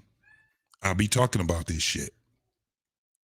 What we talking about also is the reset of dating. This next generation that come up, I ain't talking about the Z's, I'm talking about the alphas. They're not having this crazy stuff that they got going on right now. I'm telling you. They're going from whore culture to dry begging culture. Go look at the diary. It's on Facebook. They tell you everything that's going on in their life. This is what it is. It's going to be a whole bunch of unemployed strippers. You know why? Because the strip clubs are turning into restaurants. This is what they're doing now. They turn into dive bars. Guess what the strippers that got the nerves to do it are doing? Porn. OnlyFans. This is what they're doing. The ones that ain't got the nerves to do it, they're dry beggars. And by the time they get to be about 45, 50 years old, they're going to be trying to get a dude with benefits. And he ain't going to be looking her way. You know why? Because they MGTOW. You know how many of these goddamn dudes out here, what they call going their own goddamn way, men going their own goddamn way? They ain't going to call it, they ain't even calling themselves MGTOW no more. They just going their own fucking way. They get about my age, guess what they doing? They saying it's better just being by myself. It's better being by myself. I got my house. I got my pension. I'm about to cash out on that in a couple of more years. I got children already. You're going to hear dudes saying, well, fuck it. I'll leave my damn shit. If I ain't got no damn kids, I'll leave my shit with my ex-wife. Fuck it. I'm not giving it to your dry begging ass. That's what is about to happen. Nobody trying to marry these women no more. They're not looking at marriage like that anymore. So what we have to do is we have to give it and leave it to our women to correct the younger ones, not the ones your age. They already gone. You have to counter the message that they're giving to the younger generation. That's what you have to do. And I end it right there. Appreciate it, JT. You know what's funny about this is that me, R. Payne, and Mr. Bryant had a conversation Sunday.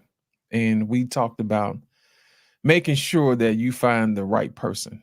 You know what I'm saying? Because this foolishness that we got out here today is bad for the brand, bro. It is bad for the brand. And then we have videos of women complaining about guys not taking them out on dates anymore. Well, this is the reason why. This is the reason why. It's bad for the brand. And women who are not associated with these type of women, y'all really should speak up. They're side damaging, you know, the product and the brand. You know, back in the day, people used to be like, you know what, I wonder what she like to date. You know what I'm saying? What kind of woman is she? Now today, it's like, I ain't finna take no chance. All you gotta do is wait till they open their mouth. It's like, ain't nothing in there. She ain't talking about nothing. I ain't finna have no kids with that. It's like JT said, man, people are just saying, you know what, forget it. You know, and now all of a sudden these chickens have come home to roost. Right. And you got a whole TikTok channel of women crying about where have all the men gone. You know what I'm saying? It's because you guys haven't given them anything to want or need anymore. It's like the magic is gone. The veil is gone. You know, y'all had a fantastic slogan back in the day, sugar and spice and everything nice. And now we got ice spice and all this other foolishness out here. Ice spice. Lost in translation. Yeah. These women have turned into YouTube channels. A lot of niggas like them, but ain't none of them subscribing to them. No. They hitting the bell, though. Yeah. They'll come view. They'll come view it and they'll like it, but they ain't gonna subscribe. Nope. Yeah. And we prefer to watch your shorts. Come on, something real to the point. You got 30. You got 30 seconds. You got a minute. After that, I'm done. Now I want to get into, because Mr. Bennett said something about Giselle, and then Nissa so eloquently said that, you know, it's not all women. Now, when we say not all women, we're gonna start in 2024. We're gonna say all women, because like Trey said before, if I see JT being a bust ass dude, Trey being a bust ass dude, not being a father to his kids, and JT not being a father to his kids, and R-Pain treating his daughters like shit, and I don't say nothing, I'm as guilty as they are. If me and Trey police officers and I'm beating the shit out of somebody and Trey turn his head and say, man, as long as I'm not doing it, Trey a piece of shit too, because he's allowing it. If women ain't gonna step up and say nothing, when you see these women at the grocery store and they got these little girls over here with these shorts on and their asses out, you need to say something.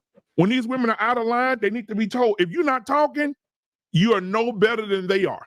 So you will be considered all, because you're no better than they are. It's simple. But I'm gonna play this video on this, because I know you're gonna try to, I know you coming, you're gonna hit me one of them Jackie Chan kicks. But before you do, I'm gonna play this one, then we can discuss both. All right, listen to this, Trey. This for you, Trey. I'm 34. 34. What you do for a living? I'm a nurse. Nurse. You have any kids? I have a 2-year-old son. Okay. Why you not with the dad? I was a house. He wanted me to be a housewife when we first met, and I decided to kind of change and wanted a career, and he didn't want that for me, so he gave me an ultimatum, and it's to stay at home and be a housewife or leave and have a career. So I left. Girl, we want to smack you in the face right now. So let me ask you this. Was he paying all the bills? He was. So, and when you guys got married, that was the plan? Yes.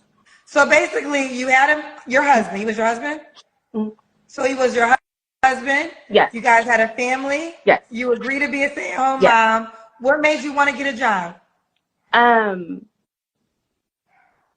When I had to constantly ask for a couple of dollars to do stuff, when it was no, I can't do certain things that I wanted, when it was no, we don't have enough money to do activities because, you know, one income. And I'm like, well, this is not the lifestyle that I want to live. Like, I just don't want to sit at home and fold clothes and not actually date and have the extra money to do stuff. Like, I just didn't want to fold clothes all day long. I'm sorry. Funky bitch. TJ, I'm gonna let you go first, Trey. I'm gonna let TJ go first. Then Trey, you can go. We'll bounce around the room. Go ahead, TJ. I didn't mean to say that out loud. I was saying it in my head, TJ. So don't worry about it. Let me tell you guys something, and Take Heed and I can talk really good about this. I work with these motherfuckers. You understand what I'm saying? I work with these motherfuckers because they're goddamn idiots. So you got two for black. All I know about black people, you know, I just know about white women on the periphery and not even really that good. But I know black women, especially black nurses, you know, and you got two kinds. You got her, and then you got the ones that be waiting for their car every morning. That's all you got with black nurses. Take heed now. You know, goddamn, I'm telling the goddamn truth. You know, I'm telling the motherfucking truth about these raggedy ass nurses, and they'd be the most lionest bras that you could have in the goddamn hospital because they be up there for 12 hours talking about what the fuck they not gonna put up with from a dude, and then you see them lining up for their goddamn car an hour after they were supposed to be gone. They still sitting their punk ass out there waiting on their car because Pookie Jr. then still ain't got up from the broad that he had got in her house while she at work. So, but let me speak to this kind of fucking black nurse. They're the worst kind. They're the worst kind because nurses have the ability to earn their base. When I say base salary, I'm talking about without no incentive pay, no overtime, no nothing. Nurses' base salary is about 65. The average nurse will bring home anywhere between 160 and 200 in a year. I'm telling you right now, these hoes can bring in good money. If you look at hospitals right now, you'll actually see a plethora of men who flooded into the field because they've done the numbers. You know what I mean? And so there's a lot of male nurses now that have flooded into the field because they can take care of whole families on them. But our black female nurses like that, it's a status thing, it's a I'm a control thing, and it's a I want to be a man thing. I want to say be a man. They want to be a husband thing. They want to be a husband to their husband, and a husband don't want no fucking husband. I mean, not no, you got them, whatever you want to call them, transform. I don't know what the fuck you want to call them. But these ladies are out here. And so basically what this chick did was she agreed with the plan, agreed to the plan, got executed in the plan, and then when she had to work the fucking plan, she bailed on the goddamn plan. Yep. That's what the fuck she did. And so whatever comes her way, this hoe deserves it. Because she let her pride and her ego destroy her home. All because she wanted a few extra coins, which she could have negotiated. That she didn't have to leave her goddamn husband to do that. And let me tell you something. You don't have to work. You can work casually. We call it PRN. You can work PRN, get extra money and stuff like that. You ain't got to come out of the house full time. What this smells like to me is that she just wanted to go do what she do best, which is be a hoe. That's all that means. She wanted to go be a hoe. She wanted to abdicate her responsibilities, and she wanted to be a hoe. So, Your Honor, are you saying that when she got married, she was suppressing her hoism? And then once she got the ring, the suppression was over, she went back to her natural state? Yes, that's probably what that was. A lot of shit sound good on paper. A lot of shit sound good to people on paper, but when you actually got to do that shit, a lot of people be like, oh no, oh no, oh no, oh no. She thought she hit a lick when he was talking about, oh, I'm gonna just have you stay at home. She thought she hit a lick, but she don't understand that. I was on my lunch, on my dinner today. I was talking about that. A lot of our women lack discipline. They lack discipline because they've never had to work within the confines of discipline. So when you don't know how to work with discipline and then you got to go into discipline, that's a motherfucker for a lot of, I'm strong, I'm independent, I don't need no man kind of women. That shit, it feels like slavery to them. All for a few dollars. Like All she for a said, few dollars. I just needed a couple dollars. So you decided to go be a nurse? Nurse or No, That's she was more than a probably couple already, dollars. No. Lost the translation. She was probably already a nurse. You know what I mean? And she just decided that it looked good. Let me tell you something. Depending on what kind of nurse she was, because there are different kind of you got critical care nurses, you got floor nurses. Floor nurses, they get run into the fucking ground. You hear me? Right. So she probably was a fucking floor nurse who was tired of working because they get run into the fucking ground. You know what I mean? So she probably was tired of that, and the idea of going home for her was a good idea, but she got bored. That's all that was. She got bored. She wanted Prada and Gucci. You know, she was probably on Facebook watching her former nurse colleagues, you know, false flagging like they all do, you know. And so she, and then I think she wanted out, because when you got a woman who don't want structure, who are not accustomed to structure and discipline, who got a guy who's making her be disciplined, they rebel against that like children. She sounds like a 12-year-old little teenage girl. She sounds like a teenager going berserk. Man, and I'm telling you right now, white nurses don't act like that at all. Them motherfuckers are different. And white girls. Now, I'm not saying white girls don't have come with their own problems, because I listen to some of these white boys and I be cracking the fuck up. But they don't do that shit. You know what I mean? They're not for to do that crap. If a white woman look, I'm a respiratory therapist, right? Listen, we just rehired this girl, and she 4 years ago, her husband told her to come home to take care of her kids, right? Because he said, TJ, hold on, TJ, wait a minute. Pause. Somebody in the audience that works on your network just put in the thing, the spoiler alert is she was a CNA. She was never a nurse. Get the fuck out. That's a I quit. The candy striper. I quit. Somebody just watched the whole video. I think Almanize watched the whole video. She said, spoiler alert, she was a CNA the whole fucking time. She's out of here. Oh, oh my God. Stupid. Yeah, this she was is getting a even few dollars. worse. Bro, This is oh even my worse. God. She's getting a few That's dollars. even worse. You wiping ass all day. This is even worse. And let me tell you something. Wipe Black it Man down. Unfiltered. Wipe. Let me tell you something. A lot of black women will claim to be nurses in their CNAs. And you're not a goddamn nurse. I'm an LPN. Oh You're not a my fucking God. nurse. Oh my God. But let me get back to the white girl who had the husband told her to go home. So we rehire her, right? She walked in on day one with an attitude because she had to come back to work. She was like, my man told me I had to come back to work. I said, what, full time? No, I'm PRN. He talking about we just need a few extra things. I was good, but this is a white woman. She was pissed that she had to be back up in there. She didn't care nothing about, she's like, she didn't care about no vacations. She didn't care nothing about no design, nothing. She wanted to be at home with her kids. She said, I was chilling. She goes, and he gonna tell me I gotta come back to work 2 or 3 times a month. She was pissed that she had to come back to work. Them white women go home, they be glad to go home. They don't care what they gotta cut. They don't care what they gotta do. Them motherfuckers will eat sardines and crackers as long as they can be their ass at home. They cool.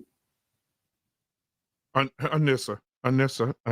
But she was a fucking CNA. Anissa. She was a CNA. Anissa. This Anissa, is the you a women that, CNA too? no, Anissa be protecting these. Anissa be protecting these Drake, women. get your woman in order, man. What do you mean? Anissa, come on. Anissa. Give it to us. Go ahead, Anissa. Give Talk it to to me, us. Anissa. She can't even fix that up. She over going, I gotta Yeah, see ain't what's nothing she going can do on. about this. The white girls winning right now, right? Anissa, that's 2-1. That's 2-0. Let's go.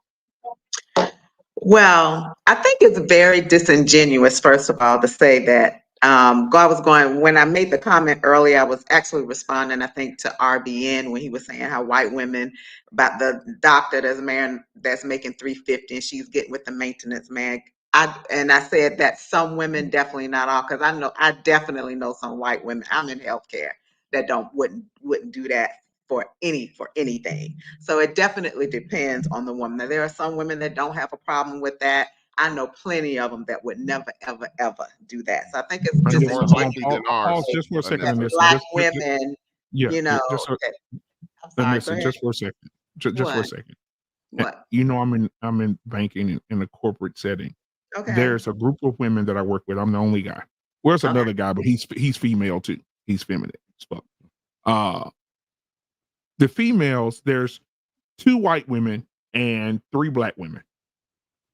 In the last 2 years, those 2 white women, one of them got married. Her and her husband got married, had a beautiful wedding.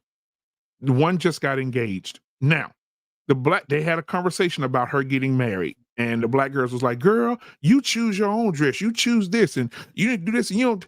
And girl, you need to wear this." She said, "First of all, I don't wear." This is what the white girl said.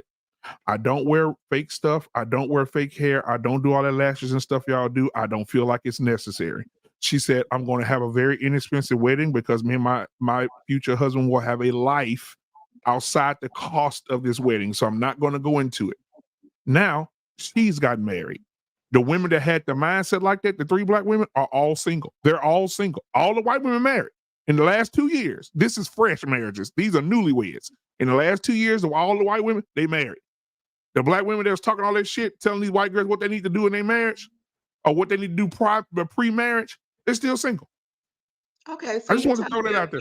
you're telling me about 2 white women out of all the millions of white women out there. Only thing I'm saying is I definitely know that there are some that absolutely would not do what he stated earlier, although there are some that would. So I just think it's disingenuous to say that there's a whole group of women that just think completely opposite from us, because there are some that are absolutely going to marry someone that's where they are, and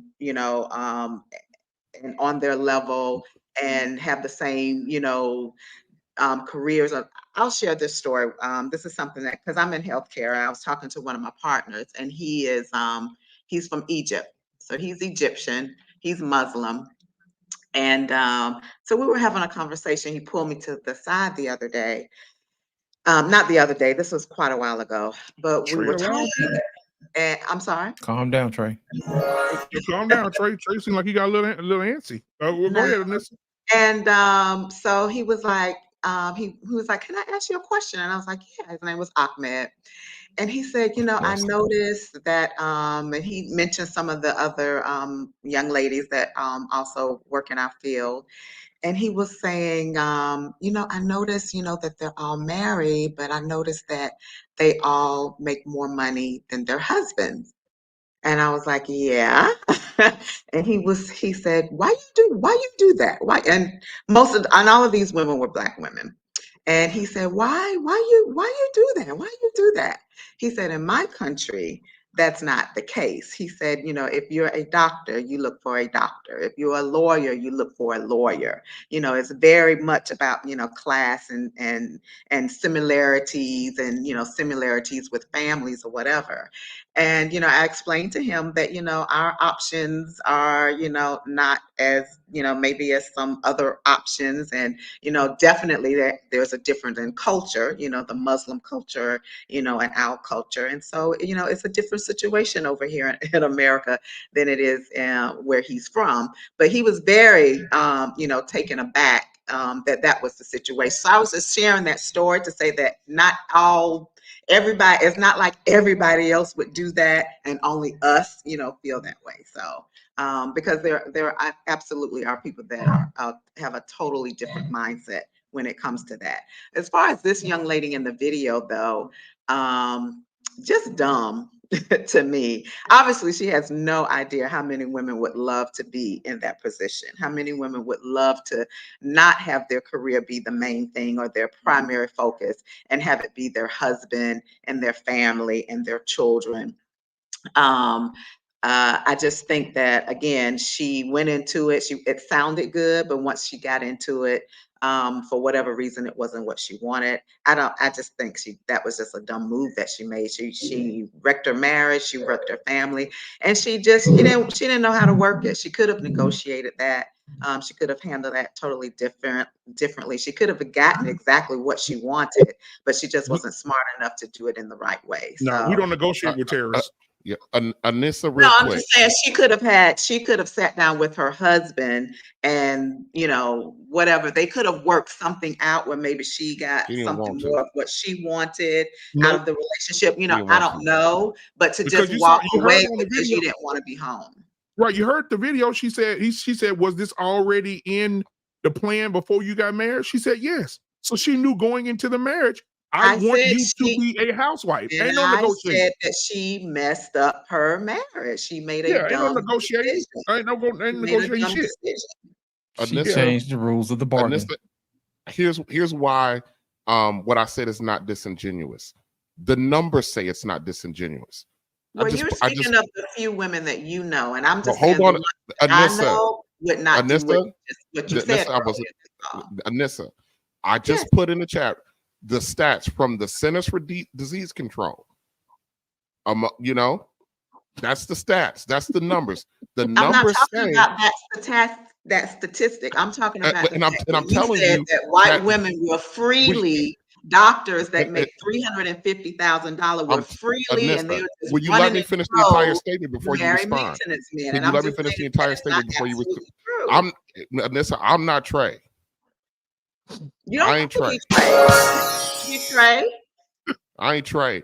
You don't have to be Trey. The You full can be whoever statement. you are. The full statement is the reason why I'm saying it's not disingenuous because the numbers say so, and that's not anecdotal. So here's the thing: if 84% of white women are married, just from a number space, it don't even matter about the anecdotal anymore. The numbers say white women are going to be married to white women with money are going to be married to lesser earning white men. You have, in order to get that higher percentage for white women, you're gonna have to take it. So to say that it's most disingenuous, Black women are too. most Black women are not married to. What's the percentage of the Black women? Mr. Black, I got this. I got this. I got this. Let me tell you something, Anissa. Let me tell you something. Only 7 to 9% of Black women make over $70,000 a year. The overwhelming majority of Black women make less than 40. So most Black women do not out earn their Black male counterparts. Not even close. We sit up here and talk this narrative because a lot of us are working at a level where we earn equally. So we're always gauging things from our perspective. I work in an environment where a lot of Black women they out earn me, but that doesn't mean that the volume of Black women out earn their Black men. It's just the environment that I work in. The data is the data. The average earning Black woman is what, $36,000 a year. Black men is closer to 45. How many white women are making $350,000 or more? What you say? How many white women are making $350,000 or more married to maintenance men? Well, we don't know that. We don't know that specifically. But white women have to be out earning a lot of the men that they're married to in order for them to be married at an 84% clip. Our women are only married at a 25% clip. How many white women make $350,000 or more? What you say? What percentage of white women make $350,000 or more? It's in that 84%. It's small though. But it's in that 84%. But it's small. Right, but it's in that number. And I would say out of that percentage, the average the majority of those women are not only 7 to 9%. Only 7 to 9%. Only 7 to 9% of Black women. Only 7 to 9% of Black women earn more than $70,000 a year. If I'm not mistaken, I think it's 12 to 15% of white women. Hey, you guys got to hold up because I only have a few grapes left. Go ahead, Mr. Payne. I'm not trying to enjoy my popcorn. You said we got a few grapes left, but I'm just saying that it's not this. It's what I'm saying is not a put down. It's just a numerical fact, and it's a behavior fact. White women are more inclined to marry a man with lesser money than Black women who earn. They're more likely to do that than us. Now, Black women are more likely to pop out kids for unemployed men than any other group because that is proven because 75% of our women are single mothers. So our women are popping out babies with a bunch of duster bunnies. That's what they are. But as far as when you start talking about productive men, 54% of black men are single and childless. The majority of black men don't have any kids. So, and this, we keep talking as if black women are making all of this money. They're not. They're not.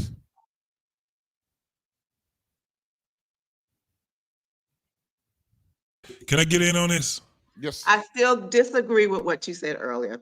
You can disagree with the numbers all you want to. I mean, the facts I'm not are the facts. disagreeing with the numbers. You're not listening. What I'm said listening very was, well, ma'am. no, I was going back to your specific scenario. I wasn't talking about statistics. You said you knew a doctor that walked in, and white women that are doctors making $350,000 and they get with maintenance men or whatever. And only thing I said was, I know those women as well. I'm in the healthcare field. I know a lot of doctors. Okay. And the doctors that I know, the surgeons that I know, the nurse anesthetists that I know, they are not choosing to be with maintenance men. So that's my statement was that it's definitely some women, but you cannot say that that's all women. Are those women married though? Are those women married that you're talking about? Yes, they are married, and they did not choose the maintenance man. So who they married? We got to stop this nonsense. We got to stop this nonsense about more. Because when we're having general, some doctors marry other doctors. If you know, when we're having these general conversations, we got to stop this nonsense about saying not all. Of course, it ain't all. We got to stop having. We got to stop. So we got to stop saying. What you said you got to stop. Sir, all women got to stop implying this all thing. That's already implied. That's already implied in the statement about this whole all stuff. That's what you should have said earlier. Our women, including this, they go to the whole all thing like you, because you're trying to stop the conversation. We already know not all. It's already understood not all. We already know not all. There's no such thing as all except for when dying. That's it. But we're talking about statistical numbers. Of course, not all. Okay. Not all black women are. Not all black women are hoes. Would not do that.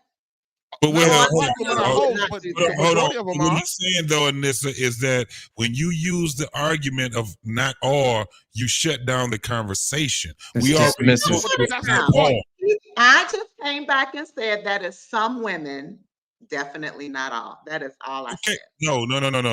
But when you use when you encompass that argument, you shut the conversation down. We already know not all.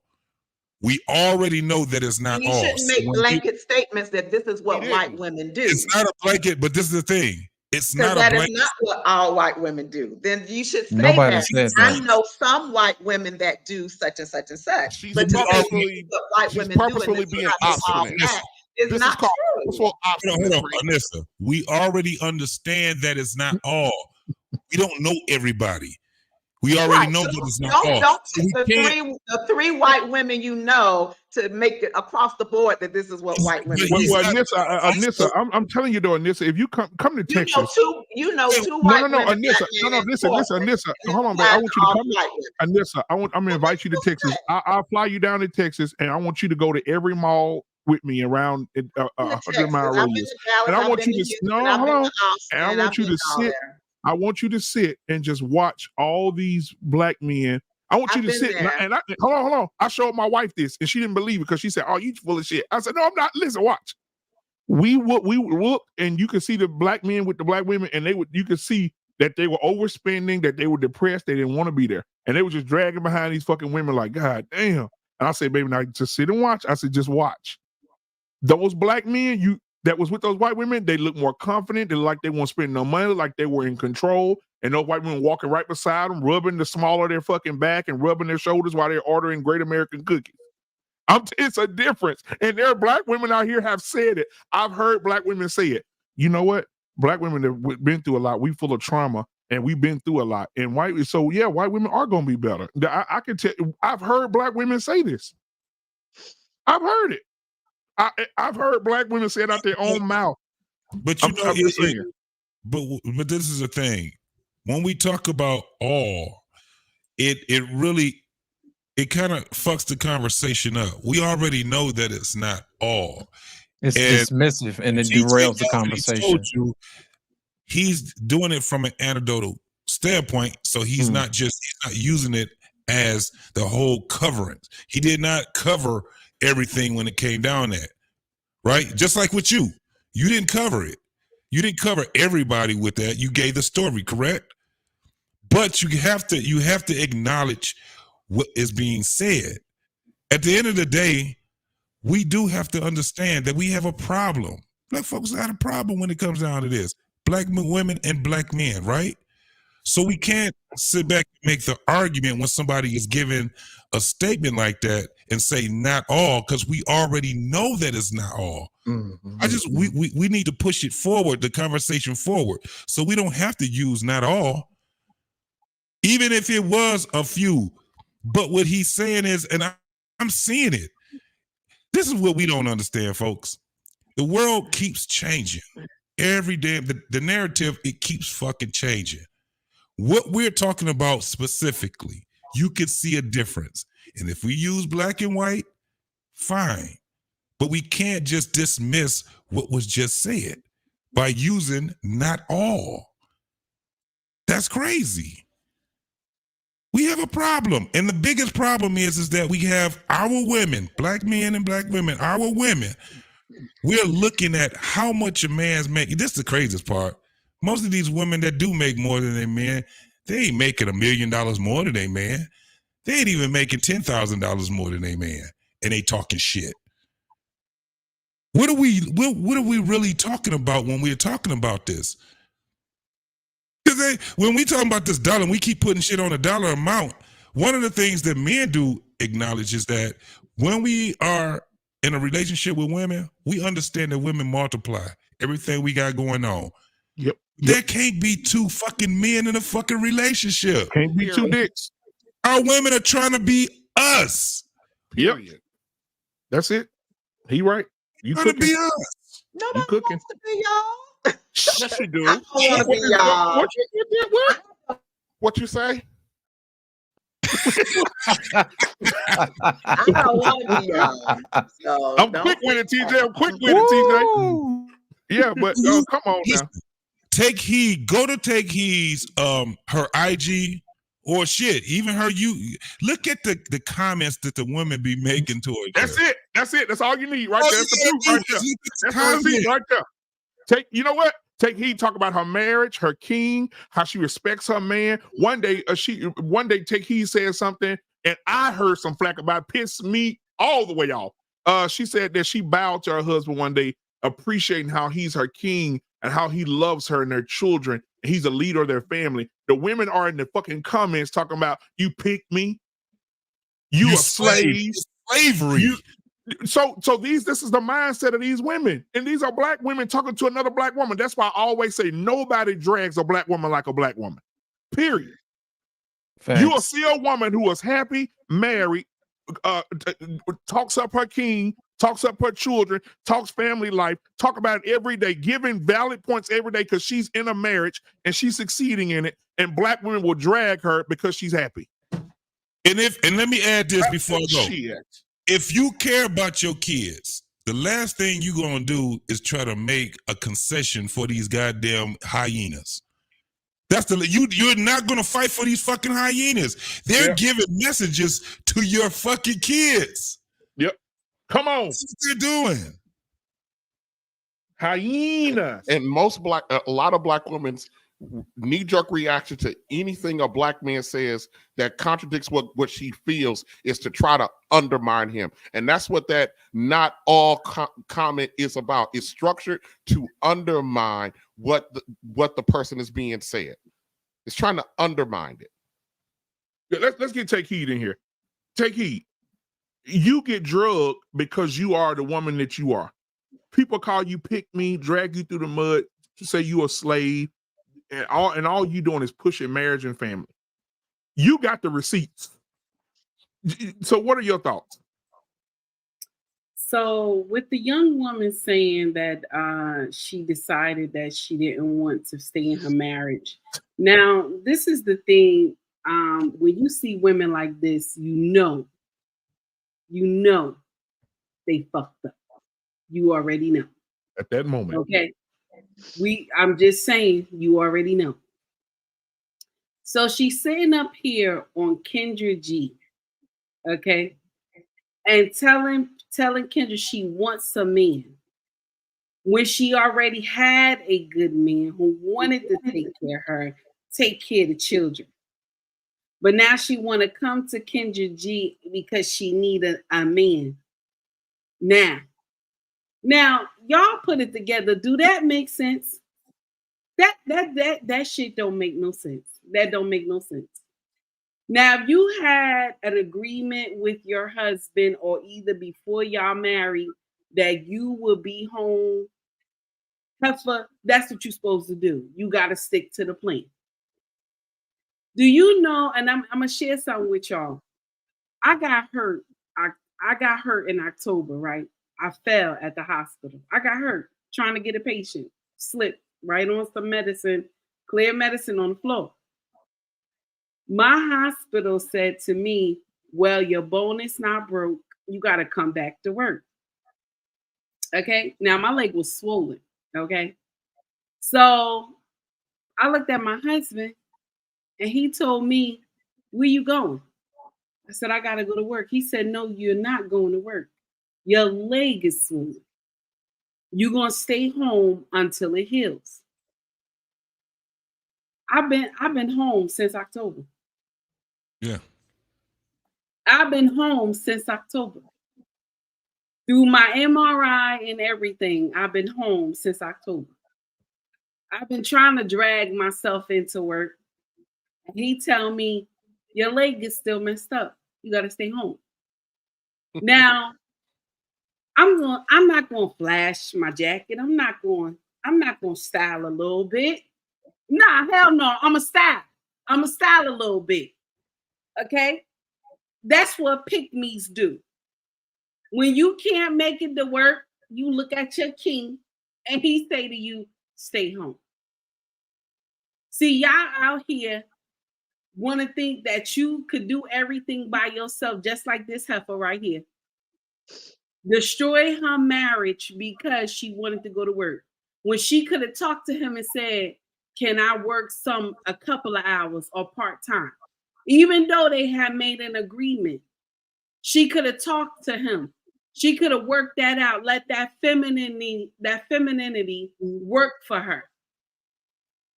But no, she want to say, I can do whatever I want to do. I don't need no man.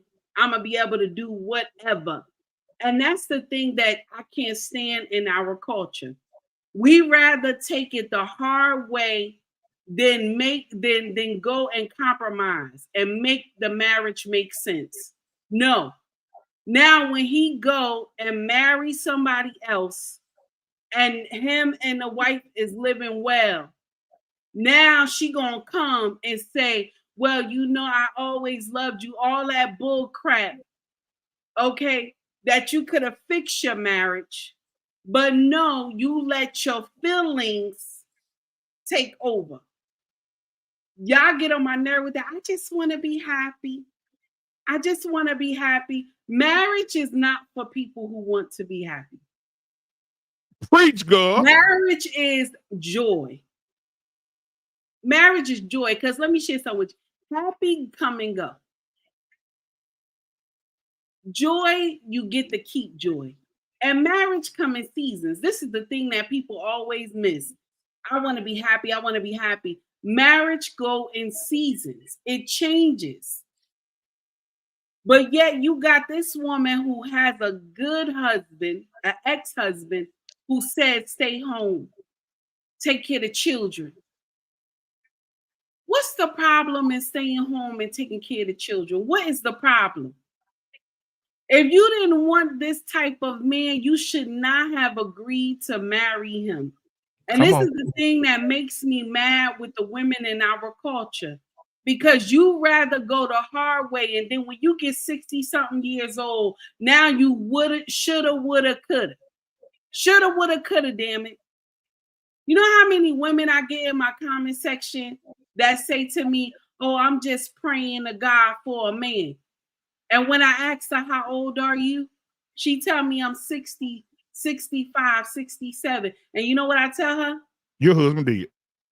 You missed it, baby. You missed it. You missed it. But some influencers will sit out here and say, keep praying. Keep praying. God gonna send you somebody. Nope. Nope. I'm gonna tell you the truth. God said, you make one step, I'll take two.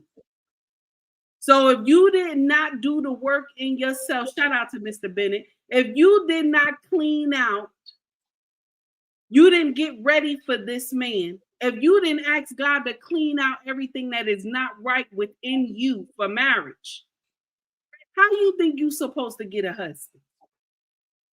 How you think you supposed to get a husband? But you will sit up here and tell me, I'm praying to God. I got an auntie that's in her late 60s talking about, baby girl, I'm still praying for a husband. I told her, auntie, you already had a husband. You already had a husband, had 2 sons with him. And you let your husband go. You don't remember? Now your husband is married to somebody else. Okay? You didn't want your husband. You didn't want your husband. And you know what she told me? I'm gonna call your father on you. I said, call him. Call him. You call me and ask me for advice. So if you don't want to know the truth, don't call me. I'm not gonna sit up there and tell you God gonna see you somebody else. No, God sent you your husband. You didn't handle that right. Because what you did is that you ran off to the church and you didn't do what you were supposed to do to be a good wife to your husband. And let me share something. There's nothing wrong with running off to the church. There's nothing wrong with it. I'm not gonna shame you. But you're supposed to take it home and then you go head off to the church.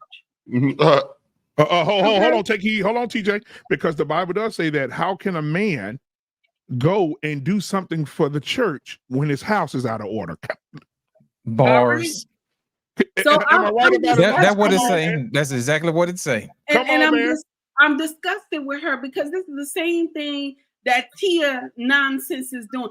I wasn't happy in my marriage. I graduated from my marriage, but she the same heifer up there dancing with a champagne bottle and a mic by the Christmas tree alone. Get out of here with that nonsense. Looking like a used permanent marker. This is the thing that we miss in our culture. Black women, we think that we could do everything by ourselves. Let me share something with you. In my old age, I pray to be doing nonsense with my husband in this house and the kids be gone. I don't pray that I'm in this house by myself, drinking some wine and dancing by myself by the Christmas tree. In the transmission, we're not in the rose. With a few cats in the Kitty Little of the Month Club. So she's wrong. She's wrong. And I'm gonna share something with you. She gonna wind up messing with a couple Pookie and Ray Rays because she said, well, they say she said she a nurse. Wind up messing with a couple Pookie and Ray Rays that's gonna drain her dry and break her back out. And she gonna wish that she still had that good husband who wanted her to stay home. That's my take. I'm done. Rose has a generator. Yeah, you got a transmission on it. Yeah, you better get the 3-year, 36,000-mile warranty with powertrain, but front to front with a you get the rubbing that thing the wrong way, the engine go out. You get that powertrain. Yeah, get that powertrain warranty on that thing. But go ahead. Who was next? Arpain next. Let me just go ahead. And you know what? See, these videos, they have some value, but I think we let them drain us a little bit too much. You know, the woman's an idiot, right? Because she had a husband and she's leaving for some dumbass reasons, right? And the thing that Kendra G, right? The thing about her show, it's like almost unwatchable because the women make you sick of listening to them, right? When you listen to it.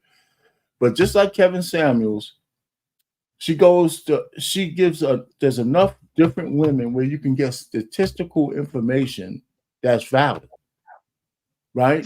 It's valid because there's so many different women saying a lot of dumb shit that's the same. It's not like they talking to each other, right? I got 6 kids by 18 baby daddies because a few of them are paying double child support, and you know, and I want to have a 6-figure man who doesn't have no kids.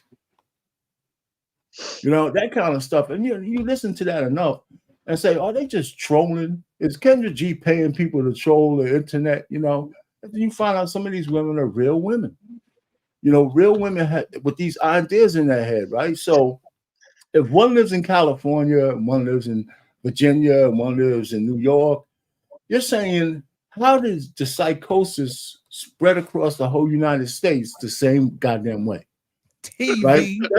That means we got a real big issue of cognitive dissonance in our community, and it's pretty much unshakable, you know. And all the good women, however many they are out there, are hidden behind that, right? Because if you're on the internet, you can almost count the women who don't talk that dumb shit, right? And that's a shame, right? You can count on like one or two hands of content creators and who will come out and say dumb shit. You know, I mean, say stuff against the dumb shit, right? And we could name them, right? We don't have to go there. But it's sad. So I told guys, stop wasting your time. Stop wasting your time. You know, and I know people don't like this. If you can't find the things you want with the Black community, go look for other different kind of women. Go look for other women. I mean, you know what? Because God said there's only one race, the human race. All this other shit is the stuff we made up. You know, so if you want happiness and you can't find it with the sisters who look like you, because half of them hate your guts and they'll put you in the pickle in a minute, go find somebody who will appreciate you. And she doesn't happen to look like you, so what? Go where you appreciate it, not tolerate it, Mr. Payne. I'll land it there.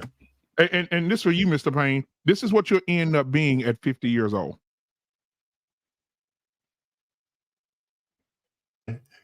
She got the little piece there. She got a little, oh my God. What the hell is that? I don't know. A divorced woman wants some attention. Look. Oh no. She sure is proud of herself. I'll give her that. This is what she is right here.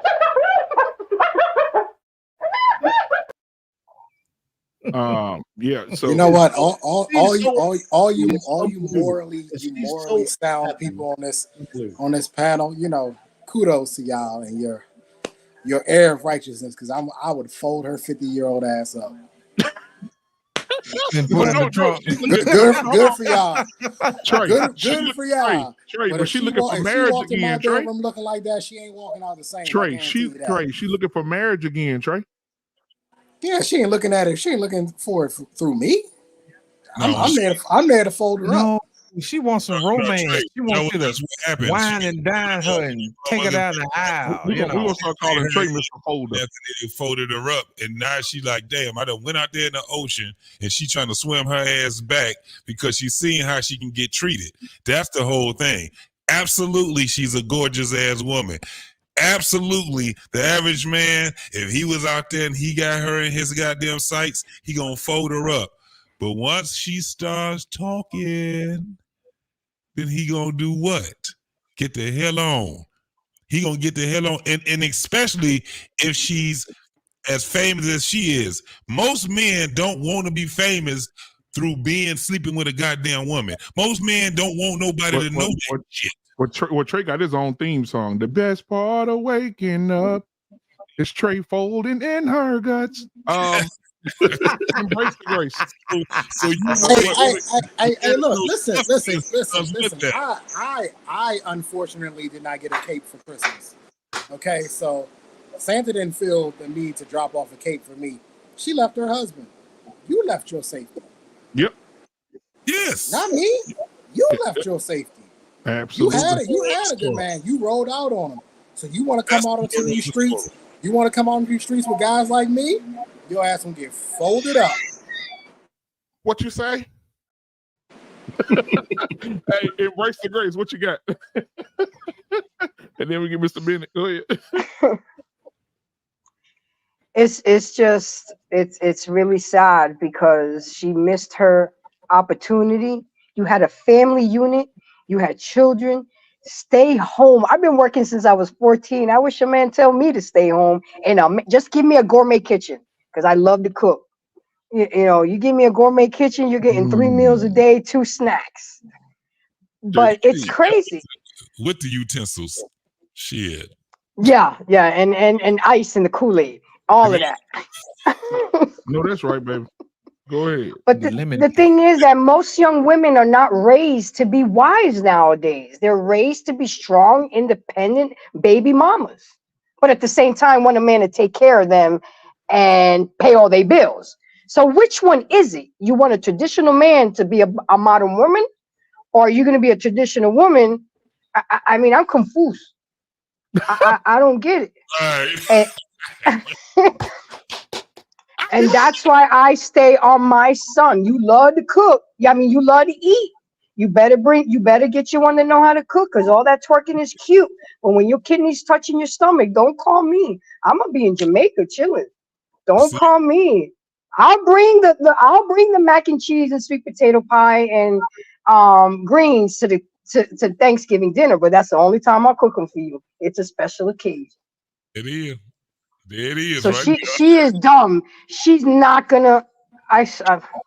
She's so dumb, and she don't even realize it yet. When she finds herself with 2 kids from Pookie and Ray Ray, and sees her husband with a wife, well, why didn't you do that for me when I was with you? I was. You gave it up. See, they're in fantasy lane, Disney World. You know, fairy and stories, and it doesn't work. You gotta put the work in. It's not about the dress, the wedding, and the ring. It's about the work every day, and the service and duty, and the kids, and taking them to practice, and the doctors, and making his appointments because he's too tired. He don't know his work schedule sometimes. You got to tell him, don't forget to do this. But they're not taught that. Why? Because they don't see that. They grow up in single parent households. They don't have that model or example, and the church doesn't push it anymore. You had Alexander say, how do we get it back right? We go back to the basics, what was working back then. You know, I heard a queen say the other day, how can marriages and relationships work during slavery time when it was as the hardest, and we can't have that happen now, where we have everything at our, beck and call right now. But there were marriages back then. They were lasting. Their kids were growing up with parents. Oh, but you know what? Embrace the grace. You know what they say? They say those women were forced to be in those marriages. That's why they last. They were forced. They were not forced. They were forced. No, because they came home and breastfed the white children, and came home and still took care of their kids, still took care of their husbands, still did what they had to do because they knew they had a job to do. Embrace. This is another thing too, where you had these guys, and I work with old veterans, and they come in to see me. Guess who they have right there talking to me? The damn wife. They wife. They know everything about them. He gets up at 3 times at night. He gets up every 20 minutes. I timed it last night, and it was 19 minutes, 30 seconds. They pay attention to their men. They observe them. Right. When he don't take his medicine, she right there. She on his damn ass. He in the walker. This the crazy part. His ass be in the walker. She walking straight and everything. She's making sure he on oxygen and all kind of shit. She's filling out all this paperwork. She got durable power of attorney. She making sure the paperwork is straight. This man wouldn't have did shit, because guess what? I see those other dudes that's out there that come in there crippled in the motherfucker. And you know what they do? They don't know shit. They don't know a damn thing, because they was out there in them damn streets the same fucking way. When I see these women, they in worse condition when they ain't got no damn man. They got cancer. They on oxygen. They asses walking on a fucking walker. They got one leg that ain't there, and they ain't got nobody on their side. Damn. They got some fucking kids, and their kids are living in fucking Hawaii, and they going by their goddamn shit. They gave all their goddamn savings to their fucking kids. They divorced their fucking husband 30 years ago, and the husband got another damn wife. We trying to tell these fools like this shit, but they ain't trying to hear us, because they get old. They don't think they get weary. They don't think they get weak. They think they stay the same way that they are. And this is what we have a problem. When I see that shit, I'm going to tell anybody, I'm single right now, but I'm looking to get married. But that woman has to be something totally different. Because guess what I got? I got some goddamn kids. And guess what I have to do? I have to invest in them. You know why? Just in case this shit don't work out for me. I was married for 10 years my damn self. If I could bring my ex-wife here, she'd be like, I did some dumbass shit. Not the shit in the marriage. It was the shit to end the marriage. Because guess what a nigga like me got? Benefits, savings. I got money. I have my own everything. But guess what I have to do? I got to transfer it to somebody, right? I got to transfer it to somebody. So when I'm out here doing this dumbass, goofy ass shit trying to date, you ain't gonna see me out here at the age I am trying to date somebody in a fucking club. That's not what I'm trying to do. But because I'm still young and vibrant, I want to take care of them. I want to be able to, because I got some shit to give. A lot of dudes think they got anything to give, and this is the problem that they have. That's why I'm telling you, I always say this shit. That's why when I hear Trey talking, I know exactly what he's saying. He is not going to be, he got an option where he can transfer his shit. God forbid that he goes too early. He has a daughter. He has an heir, right? What we were supposed to have been doing, people, we were supposed to be creating families. And this ain't got shit to do about finding happiness. This ain't got shit to do with being comfortable. This ain't got shit to do with none of that shit. This is why when you see men being frustrated, they're normally my age or older. Hey, JT. Hey, JT. I want to. Can you guys hear me? Yeah. Before you go, TJ, real quick, because I don't want everybody Y'all to get confused. Mr. Bennett. Boy, he's quick with that thing, boy. Mr. Bennett, we'll get Mr. Bennett, then TJ, you can hop in there. Mr. Bennett, what are your thoughts? You've been patient. Thank you for your patience, my brother. No problem at all. I guess what struck me most about that was, again, Kendra G was interviewing her. And I know Kevin Samuels did an interview with her, or, she came on his show. And I thought that was going to be the end of Kendra G, because what she proved to me is that she's no different than the women that she's interviewing most of the time. So I thought basically, I thought her show was just a grift. Come on, just showing the dysfunction of Black women, because she thinks almost like the exact same way. So if you look at her, if you look at the woman that she was interviewing, if you look at the woman talking about guy working at McDonald's isn't good enough, or the policeman isn't good enough, to me, it's the same thing. It's like I was saying, everyone's going to agree to a point until they come down your street and they're going to be asking about what you do for a living. Or if you are doing something decent for a living, then at some point in time, they may grow tired of living within your means, thinking that, you need to be better to support their lifestyle. So they're going to want something better. So they're usually going to leave. So again, it doesn't matter what level that you're at. It's difficult a lot of times to find a woman who's going to be content with you as a man. Going back to the original topic. What is a man without his money? Can a woman truly love you or be with you because of you and not just your money or what you provide? And so what I'm seeing with Kendra G, what I'm seeing with that woman, no, sir. It's the same. It's like the same record. It's just at a different level. That, there's no contentment, and there's always this expectation that, I need more. Yep. Guys, generally, at least most of the guys I know, it's like when we marry you or when we decide to choose you, it's like we're taking a photo. Like, don't change nothing. If I'm willing to marry you, I'm saying I found what I'm looking for. I'm not aspiring you to be that much more than what you already are. I'm taking a snapshot. But with guys, it's like a moving target. So you get to a certain level and you get bored. Then do you want something else? So, and as long as that mentality is going to be there, regardless of who the woman is, it's going to lead to relationships breaking up eventually. So I'm not surprised by it. But if the guy was willing to take care of the bills or whatnot, but again, because she felt even in that situation, she was feeling confined, and that was worth breaking up her family for. That happens at all kinds. It doesn't matter if he made $250,000 a year. She's still going to find a way that she's not going to be content or fulfilled in what she's doing. I think a lot of women act like that. When KS interviewed Kendra G, it was the same thing. She had opportunities.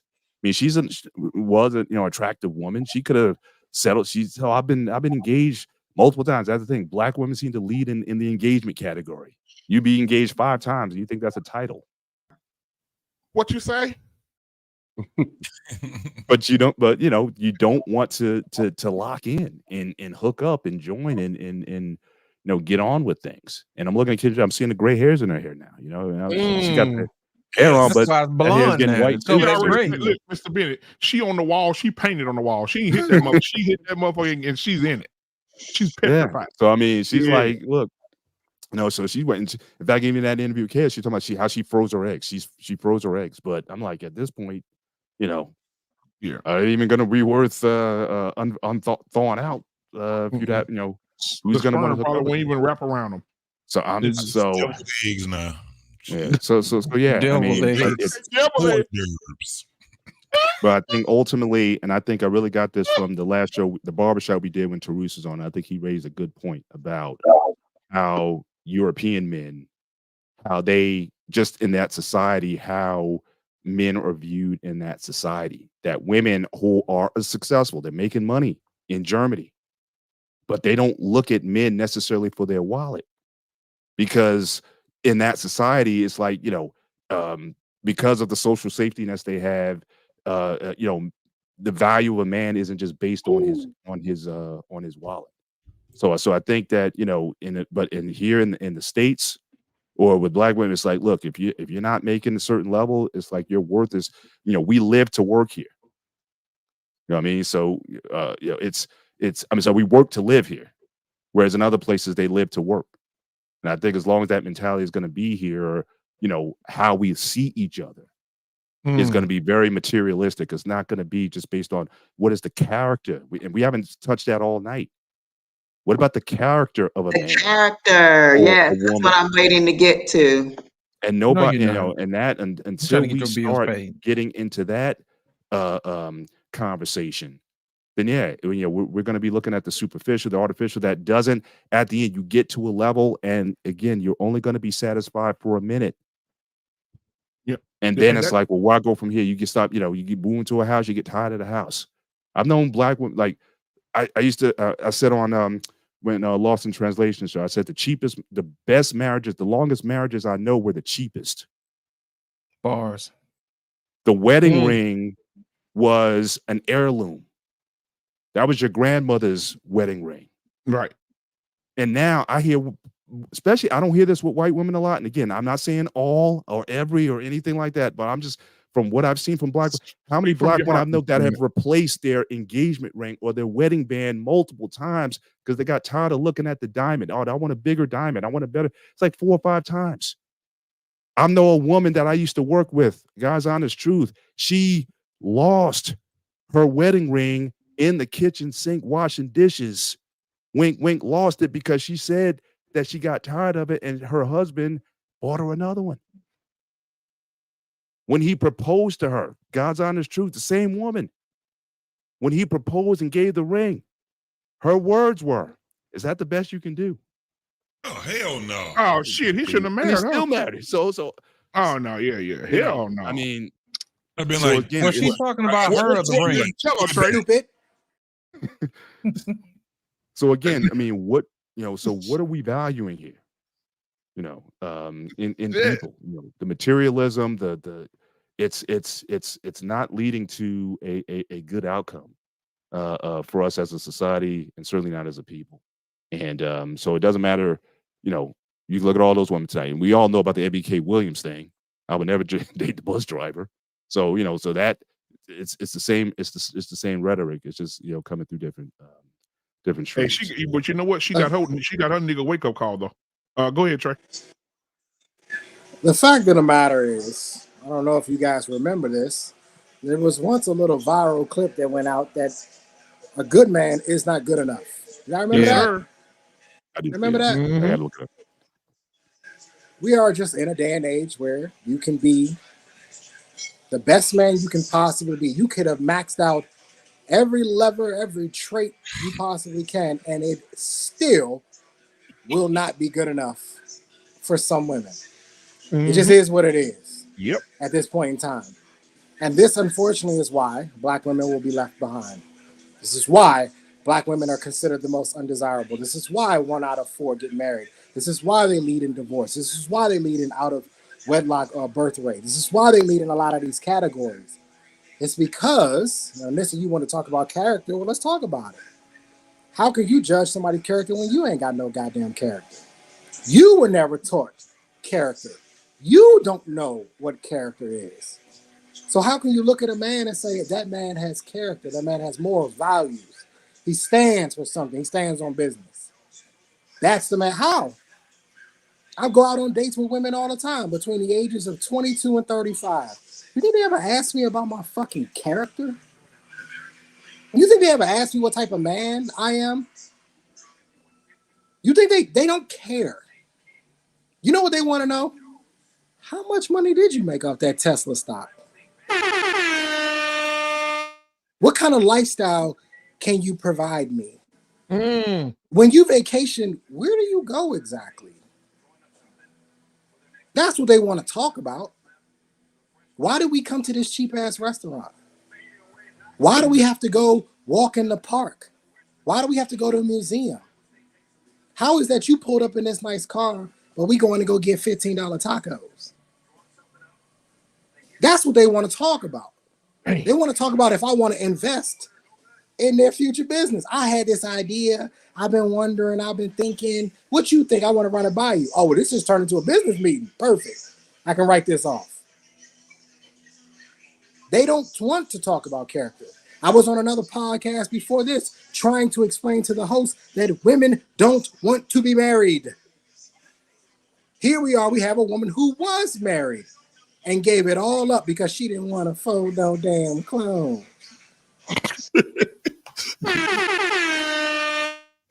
I don't want to fold clothes. I don't want to be at home. I don't want to be at home folding clothes. This is the issue. When I'm the type of man, baby, you did all that laundry, come toss them clothes right here on the couch. I'm watching the game. I can help you fold. We can fold the clothes right here together. Come on. I ain't going nowhere. I'm sitting right here on the couch watching the game. I can help you fold the clothes. Just dump them right here. You sit on the other side. We'll fold them together. I don't want to fold no clothes. These women today, it's what I keep trying to explain to people. They are not your grandmama's women. Your great, they not them. These women today care about what social media validates them. How many likes did I get? How many dudes slid in my DMs when he saw me put on that bikini? Let me take a picture of my dinner because I know you hoes is hating because you can't come to this restaurant and because I got some scammer to take me to this restaurant and now they putting gold flakes on my steak. That's what they want. And we want to talk about, no, this is the norm now. There's a few women, yeah, sure. They got some traditional traits, but this is the norm now. And it's only going to get worse until women start to fight back. Kendra G is doing y'all a favor, ladies, because she putting it right out there for y'all. Look, these women trash. Here you go. I'm putting it right there for you. So now content creators like Tahi can go and just tear this shit to shreds. She can tear it to shreds because that's what it's going to take. Every time some dumbass gets up on Kendra G and says, I'm an OnlyFans girl and I got 3 kids by 3 different men, but I think I deserve a man who makes $350,000. Tahi gonna take the video and tear her ass to shreds. You're crazy. And we're gonna need to keep doing that because this is what it is nowadays. Unfortunately, this is what it is. And I am so frustrated with female content creators that want to argue with me that this ain't what it is. You're wrong, SB. You're wrong. This is what it is. This is a microcosm of the women of today. I don't want to fold no clothes. Shut your dumb ass up and fold these clothes and be quiet.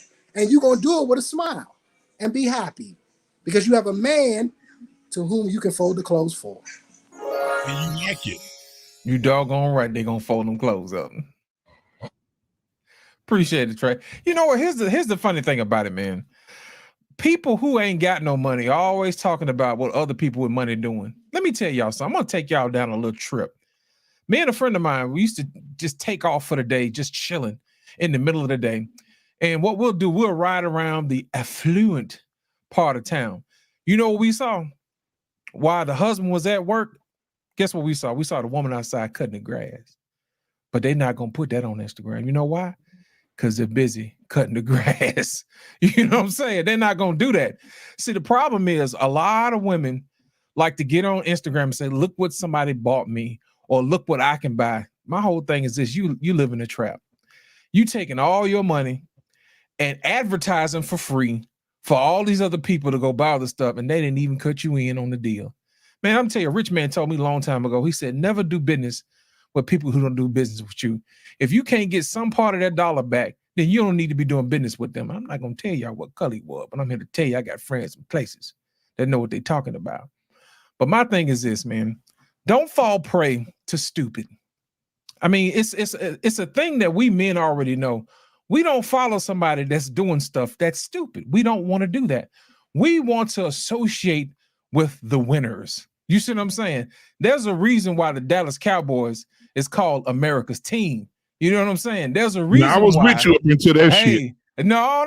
Now let me finish. Now, there's a reason why the Pittsburgh Steelers has a huge fan base. There's a reason why the Detroit Lions has a huge fan base. You see what I'm saying? Those, I'm just telling you.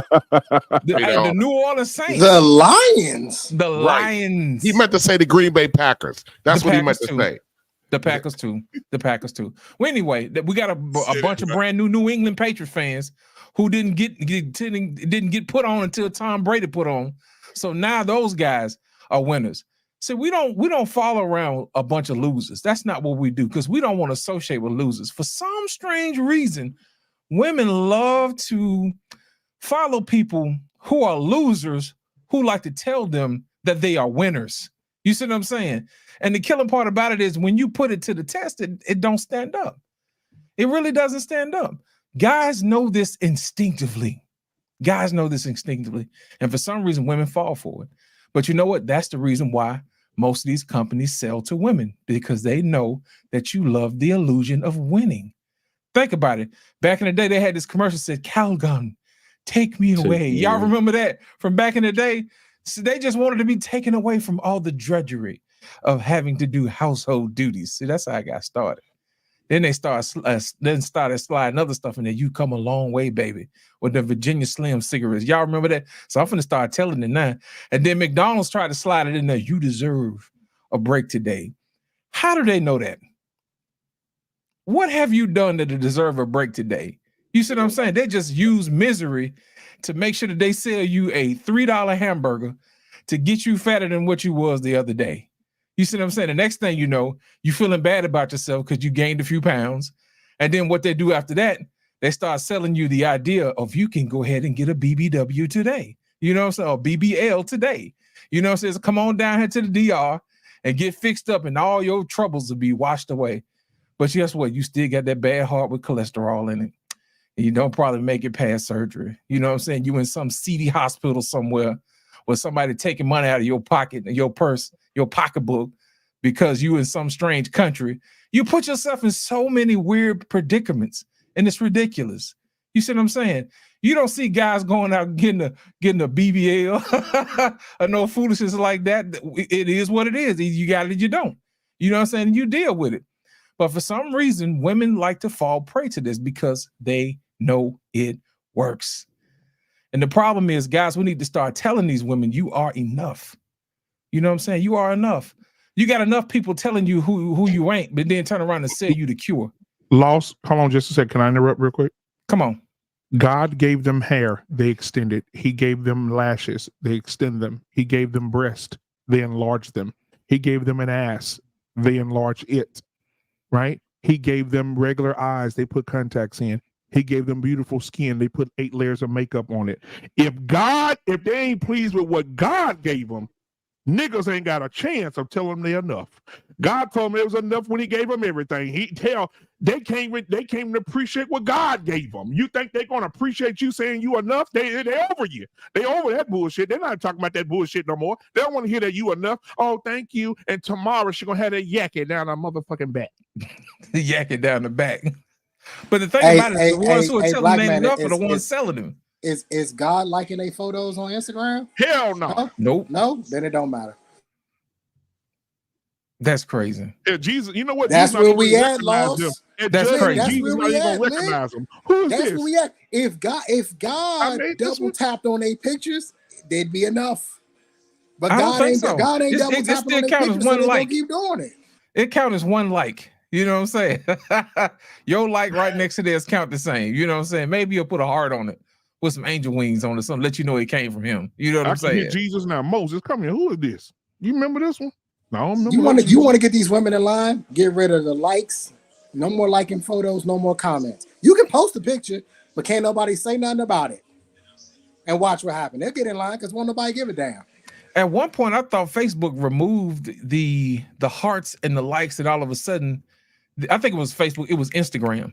They removed the hearts, and they was about to riot. Baby, let me tell you something. They was about to go out of business, and they was like, y'all better bring them likes and hearts back. You know what I'm saying? That's the only thing that's keeping this thing afloat. You know what I'm saying? That's exactly what happened. So this whole dopamine hits, this self-gratification, I mean, it really don't mean nothing if you ain't of being a use to nobody else other than yourself. I promise you. Look, check this out. The reason why women are bad at being women today is because they've forgotten how to be women. Women are supposed to be nurturers. You see what I'm saying? That's the reason why men like you, because they want what you have, because they can't do that. You see what I'm saying? And now they've stopped being nurturers to going to be conquerors. I don't want to go to bed with Caesar Augusta. You know what I'm saying? Don't nobody want to go to bed with no general. Like you know, you they got want to them come on to the bed yard? with Yeah. they want to come to bed with somebody who say, baby, lay your head on my lap and let me talk to you. You know what I'm saying? Let me rub your head till you fall asleep. You know what I'm saying? That's what they like. But y'all decided that was not what men wanted. I'm telling you, that ain't what they want. They want a woman that's soft. They want a woman that's quiet. They want a woman that's graceful. They want a woman that's thoughtful. Get back to doing what you were made to do, and all of this will go away. But who am I? Who am I? Hey, Takey, how, as a man, how am I supposed to compete with 250, 300 likes? I could come my woman, I can tell her you're beautiful.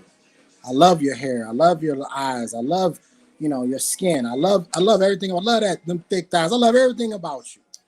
I can affirm my lady every single day, but I cannot compete with 500 dudes or 500 people liking one picture she puts up. You preaching? How do I compete with that as a man? You tell her every my listen. validation, my acceptance of you is not enough for you. Trey, this is what you do. You tell her every picture that you post, I got to be in it, or you can't have it, or I ain't gonna be with you.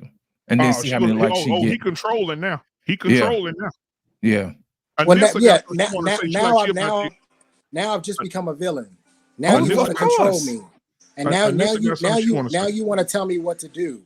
Right. And I'm grown and I'm independent and I don't need you to pay my own bills. And then you show her the streets. Right, but here's the thing. You can't keep doing that. Right. Why not? I don't listen. I'm 39. I can't keep doing that. You can't. Every keep time I come across streets. a woman and she don't want to get in line, kick her ass to the streets. Okay, for how long? Until how many more years can I do that for myself? I got things I want to do. There are places I want to go, and I want my lady to come with me. I want to enjoy these things as a family, as a couple. I could go to Paris by myself. It ain't the same. You're right. I can go to Rome by myself. It's not the same. You're right. Yeah, Trey, but you can't pick the wrong woman though. Right, and she want to get mad at you because no damn clown. That's it. That's it. Yeah, so I should just stay around here, boy. Nah, that pissed me off. That folding clothes thing pissed me off because it ain't that damn serious. You know what? It's one thing if your ass had to, it's like you was back in the day, you had to take your ass out there to a washing board and Right. actually Man, wash come each, on, boy, each you about piece Down by hand the by hand. riverside, you I know. can feel What? for you, but your ass is gonna After doing separate this. them. You gonna Right. separate them. You gonna put stain remover on them. You gonna load it. You gonna press a button and you gonna walk the fuck away. That's how you wash clothes these days. Right. But no, But that's you want to slavery. cry about folding them? Man, if you don't sit your ass down and turn on the Real Housewives of Atlanta and fold them damn clothes and be quiet, nobody want to hear that. What'd you say, Trey? Your ass was just 2 months ago. You was just at the laundromat. The fuck? Right. All you gotta do is go to the washroom now. JT, I done well for myself, JT. You got to washer and dry on the top floor. You got to washer and dry down in the basement. I've made it easy for you. You ain't even got to carry the clothes up and down the stairs. Where I grew up, we had 2 flights of stairs we had to go up. We were on the top. You had to carry your clothes all the way down to the basement to wash them. Yep. And then you folded them, and what you do? You carry them motherfuckers all the way back upstairs to put them up. You ain't even got to do that. I done made it easy for you, baby. Okay. I done gave you a washroom on the top floor. Anissa, what are your thoughts about everything that you're hearing? Because the statistics have been laid out. We talked about how God, how he sees you, how he gave everything and still not appreciated. And we talked about the Caucasian persuasion. And what are your thoughts? I think the title of this was "Who is the Man Without the Money?" So oftentimes you men talk about we protect and we provide. So without the money, can you spiritually cover and pray for a woman? Can you provide emotional security? Do you add value to her? Can she blossom under your care and leadership? Do you add value to her life? Are you faithful in your responsibilities and your duties? Those are things that women are looking for outside of the money. That statistic about 54% of men are single and childless has nothing to do with if those men are qualified to be somebody's husband. That doesn't mean you're single and childless. But are you ready to lead? Are you ready to do all of the duties that a husband is supposed to do, that God says that a husband is supposed to do? Are you also willing to serve your wife? The leader is oftentimes the greatest servant. God himself was a servant. And he was God of God, King of kings, and Lord of lords, and he served. So getting back to hold on, man. Hold on. getting back to let me finish. You gotta let her finish. You gotta let her finish. I got something for this. Go ahead. Yeah, me too, bro. So who is the man without the money? Do you possess those qualities? I find it to me, I don't know, maybe things are different in Florida than other parts of the world, other parts of the country. I can imagine that dating Trey, you probably have a hard time finding the woman that you want. Don't say that, Trey. I would also say that women oftentimes have a hard time finding the men that they want. There is definitely a disconnect here. There's not a plethora of people that are men that have been raised to be husbands or women that have been raised to be wives. But the thing is, how do we get the ones that want it together? How Let do me you answer get that question. the Can I men go that first? I'm want gonna be it ready. and the I women got that one want word. it together? Because oftentimes, what the wife that you're looking for is going to carry herself a certain way. She's going to be certain places. She's probably not on IG, so you don't have to worry about all that liking her and the BBLs or all that, because she has prepared herself to be a wife. So you can't go and say, You on IG? I'm looking for a wife and I want to live, but you want her on social media, you want her on IG, you want her to look like that thought that you're attracted to, and you want to take that thought. This is the real problem. You want to take this thought and you want to make her a wife. That's the problem, instead of choosing the one that's already right. So how do you get the ones who are ready to be a wife and the ones who are prepared to be a husband? How do you get those people together? Is that a proposal? No, I got the answer. I got the answer. Come on, man. I ain't got but one word. I ain't got but one word. Go ahead. You know how you find that man? No. I said, how do you get for these men that's on here complaining about you can't find the right one? I got you. How do you get the right women, right men and the right women? I got you. You find a woman who can obey. Obey who? Obey her man. Obey God. That's how you find. No. Because if that man, listen, let me go ahead. Here's the qualifiers. No. Here's the qualifiers. Like you said, if that man submits himself to God, first. Exactly. If he obeys God, guess who comes next? You do. You come on. And that's the whole key. He has to obey God first. So don't get up here and you don't obey God. No. Let me tell you. Hold on. Wait. Hold on. Listen. Woman to fall in line. Let me explain something to you. Tag me in, Lawson. Hold on. I got you. I don't need no tagging. I got this. Tag me after Here's the thing. Anissa, here's the thing. I've never been married. I don't have any kids. And I run things at my church. You understand what I'm saying? So I walk it like I talk it. You understand what I'm saying? I obey. Why are you having trouble then? I'm not having trouble, baby.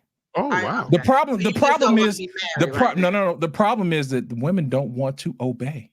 That's it. And I shall not have anything in my house that does not obey me. Let me explain something to you. When I flip my switch, listen, let me explain something to you. When I flip my switch, the lights obey. When I turn on my computer, the computer obeys. When I go ahead and doggone ask these folks to bring me my food, they obey. Why in the God's green earth would I get a woman who would not obey? Uber Eats can bring the food. Come on. Why would I get a woman who wouldn't obey? Why? Listen, let me tell you something. The reason why, listen, let me explain something. The reason why I do not entertain women like that, because they don't understand the concept. Wait a minute. They don't understand the concept of obedience is better than sacrifice. That's in the Bible. That's what you like a man who knows the Bible. Well, guess what? You got one. Now, the problem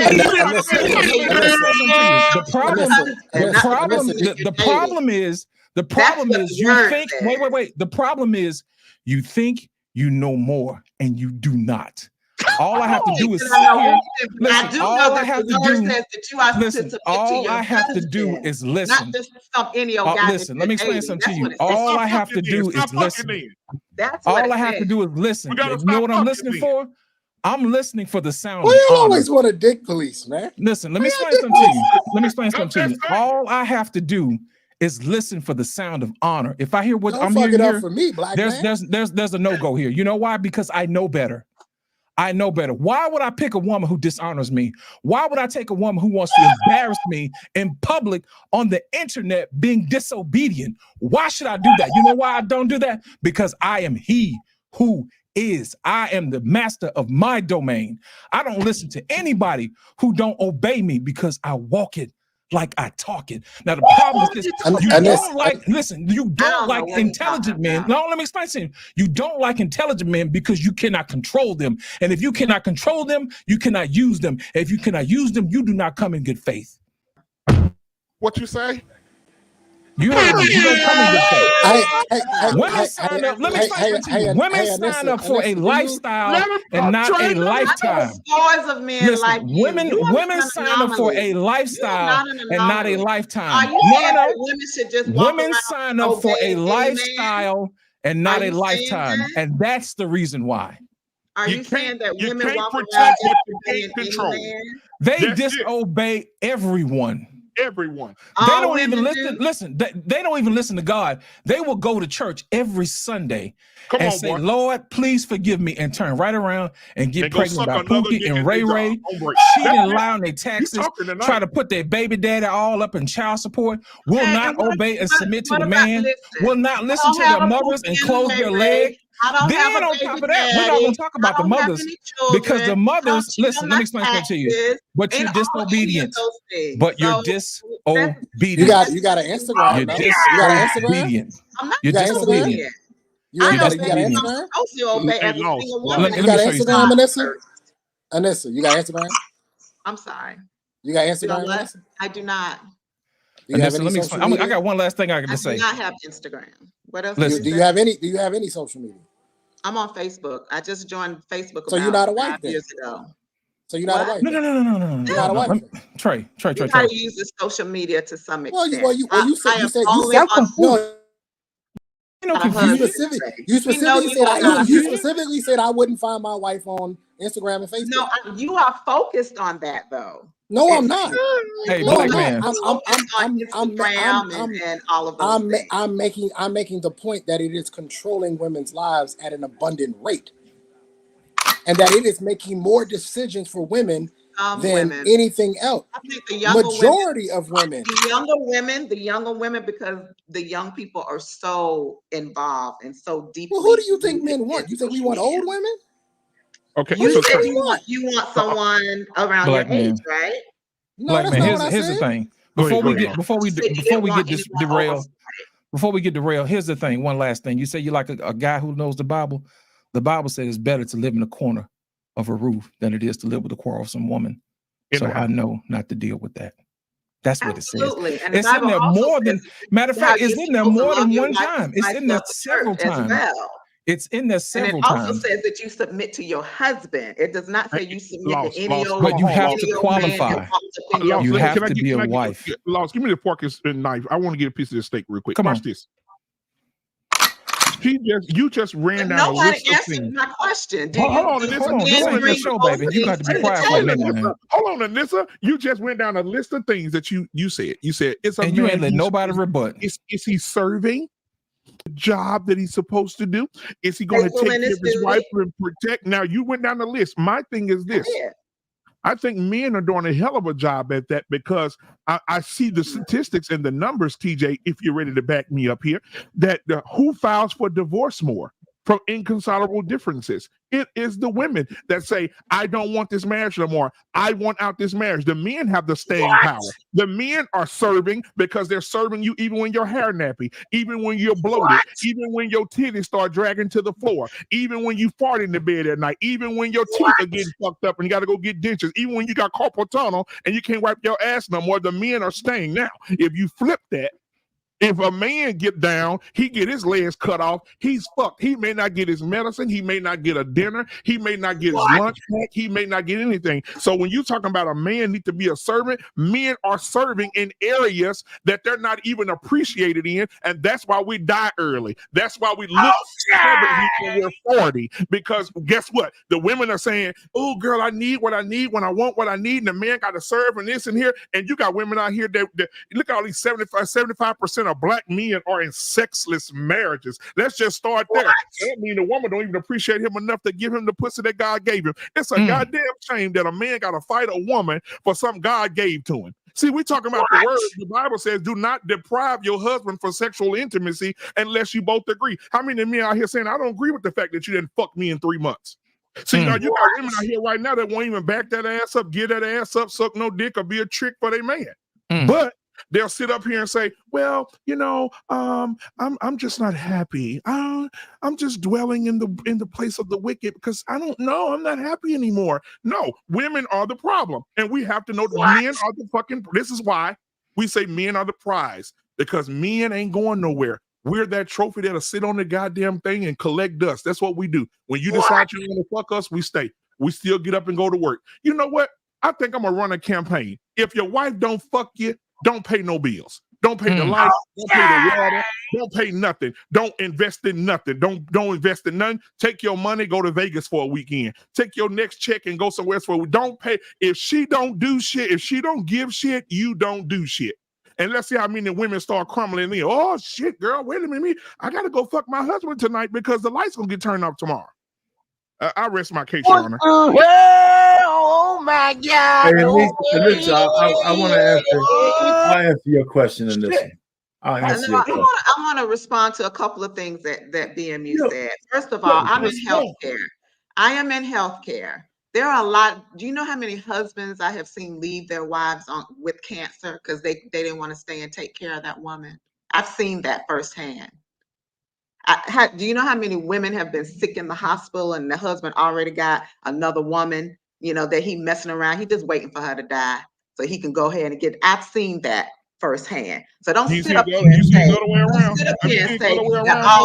all men are serving, and when these women get down and sick, that they're just because that's not the case. Have you seen a woman? No. You're in the health field, so let's balance it out. Have you seen a woman leave a man who was sick? And I've seen a man leave a wife who was sick. So don't sit up here and say like this is a woman thing, because you all do it too. And I've seen it with my own eyes. I've been in healthcare for 32 years. do it too. I've seen it happen many times. You know what's crazy though? You know what's crazy? It's a shame. It's a shame that a woman. No, hold on. But I'm saying this. It's in my own family. I've been in healthcare for 32 years. I've seen it happen quite a bit. But I'm talking anecdotally here. It's a woman in my family. I love her to death. But she's a bitch and always have been a bitch. Bad mouth, talk to her husband in the kind of way. He married into the family. She's just a bitch. Don't fix his plate. Talk to him in the goddamn kind of way. She's there for the benefit of what the man make. The man make great money. Bad wife. But guess what? She got sick. She got sick and he left her. And I don't motherfucking blame him.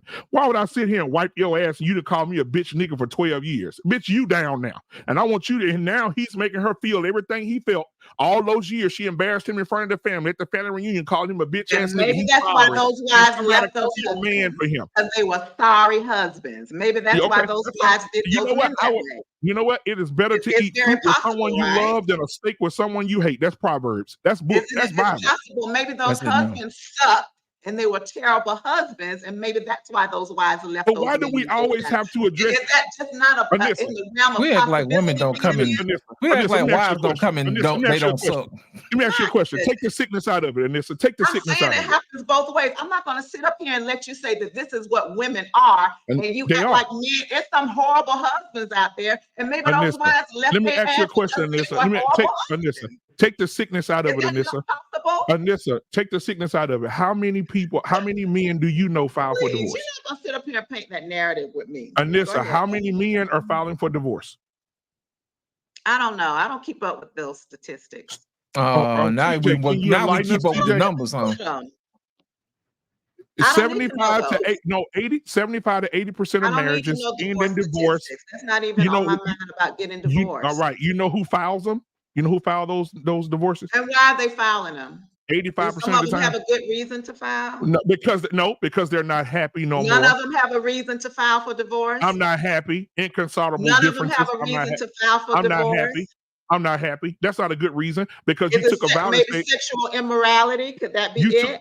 You took a no. Could it be sexual immorality? Maybe they're tired of cheating. Okay, Anissa, maybe they're tired of the outside kids. Anissa, you're not gonna believe this. No reason. Anissa, you're not gonna believe this. Anissa, you're not gonna believe this.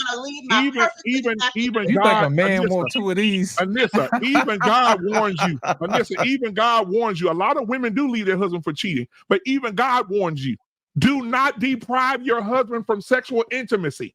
Maybe she wasn't. Maybe she wasn't. Maybe he's just a cheater. No, or he will be tempted. Men are cheaters.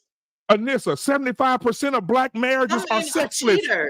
They're sexless. Some men are cheaters. If a man works 80 hours a week, what kind of cheat? Can we Anissa, they're sexless marriages. Anissa, it's women out here that got it's women out here that got spider webs on their pussies.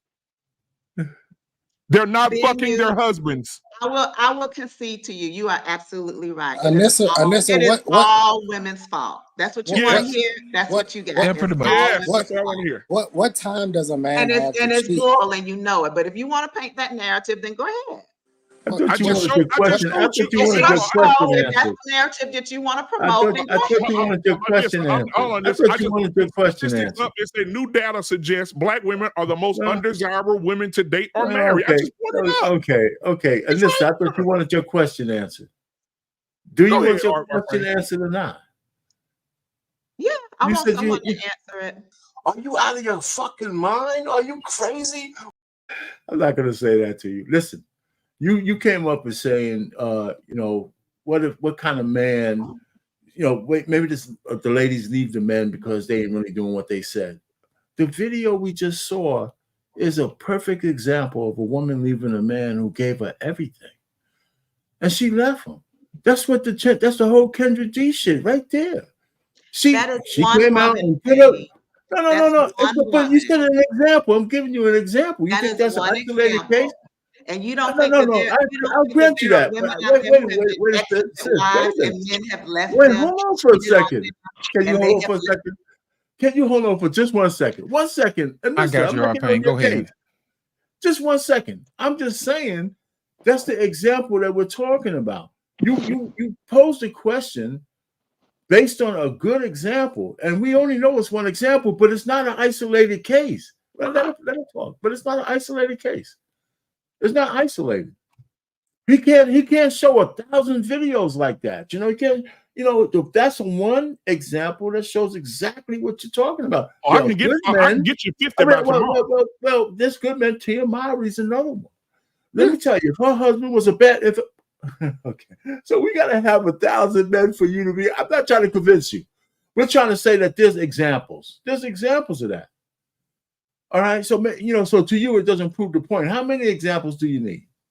Well, here's the thing: numbers and stats don't mean nothing. The only thing that counts is her anecdotal evidence of one time this dude had cheated on his wife, and Kevin Samuels has years of women saying and doing stupid stuff right along with Kendra G, what we can see, but that don't count. I understand. Go ahead. Tell us how that counts. Yeah, but take off of mute. There's a lot of examples, and you know what I mean. I mean, you have an argument, but in the light of this kind of discussion, you all don't know any good women. Is that what you're saying? Wait a minute. No, I do. I didn't say no good women. No, There is not one woman that's worthy of y'all men. Not one. Nobody. To answer your question, not a one. To answer your question, listen, hold on. To answer your question, who can find a virtuous woman? For her value is above rubies. So if the Bible said it back then, I'm pretty sure it's still the same today. The word is unchanged. Hang on. Anissa, I'm not gonna hit you with the Bible stuff. I'm gonna keep it very simple. It has already been proven. Women on the planet, and y'all can't I'm explaining to you. 98% Listen to me. Most women ignore 80 to 90% of the men they come into contact with anyway. So you have to understand that you can almost cut that, and more than half of the men aren't suitable for most women. They're not even paying them any attention. They don't even matter. There are women. Then you won't be paid attention. And okay, but you have to understand. You have to do the math here. This is just that make your husband. Anissa, do me a favor. Just listen to me for 1 second. Just listen to me. This is just math. I'm not about to Bible thump you to death. I'm not doing none of that. I'm gonna give you math. Okay? Simple math. All right. If the men are not considered viable for majority of women, then that means that the majority of women are not looking for the men. It's simple. So a lot of men, even say that again. We're not supposed to be looking for you. You're supposed to find us. He who finds Let's not get caught in semantics. Let's not get caught up in words. Let's not get caught up in words. You know what I mean? You know what I mean? Let's not do that. That's what it says. But Anissa, hang on a second. Because this is the problem, Anissa. You do this, and this is what they talk about when they say you're derailing the conversation. What you just did is derailing the conversation. You know that's not what I meant. That's not what I'm talking about. You know that's not what I meant. Because I literally said I'm not about to Bible thump you. I just said it. Okay. This is math. This is just math. You're a smart woman. You can count well. This is just math.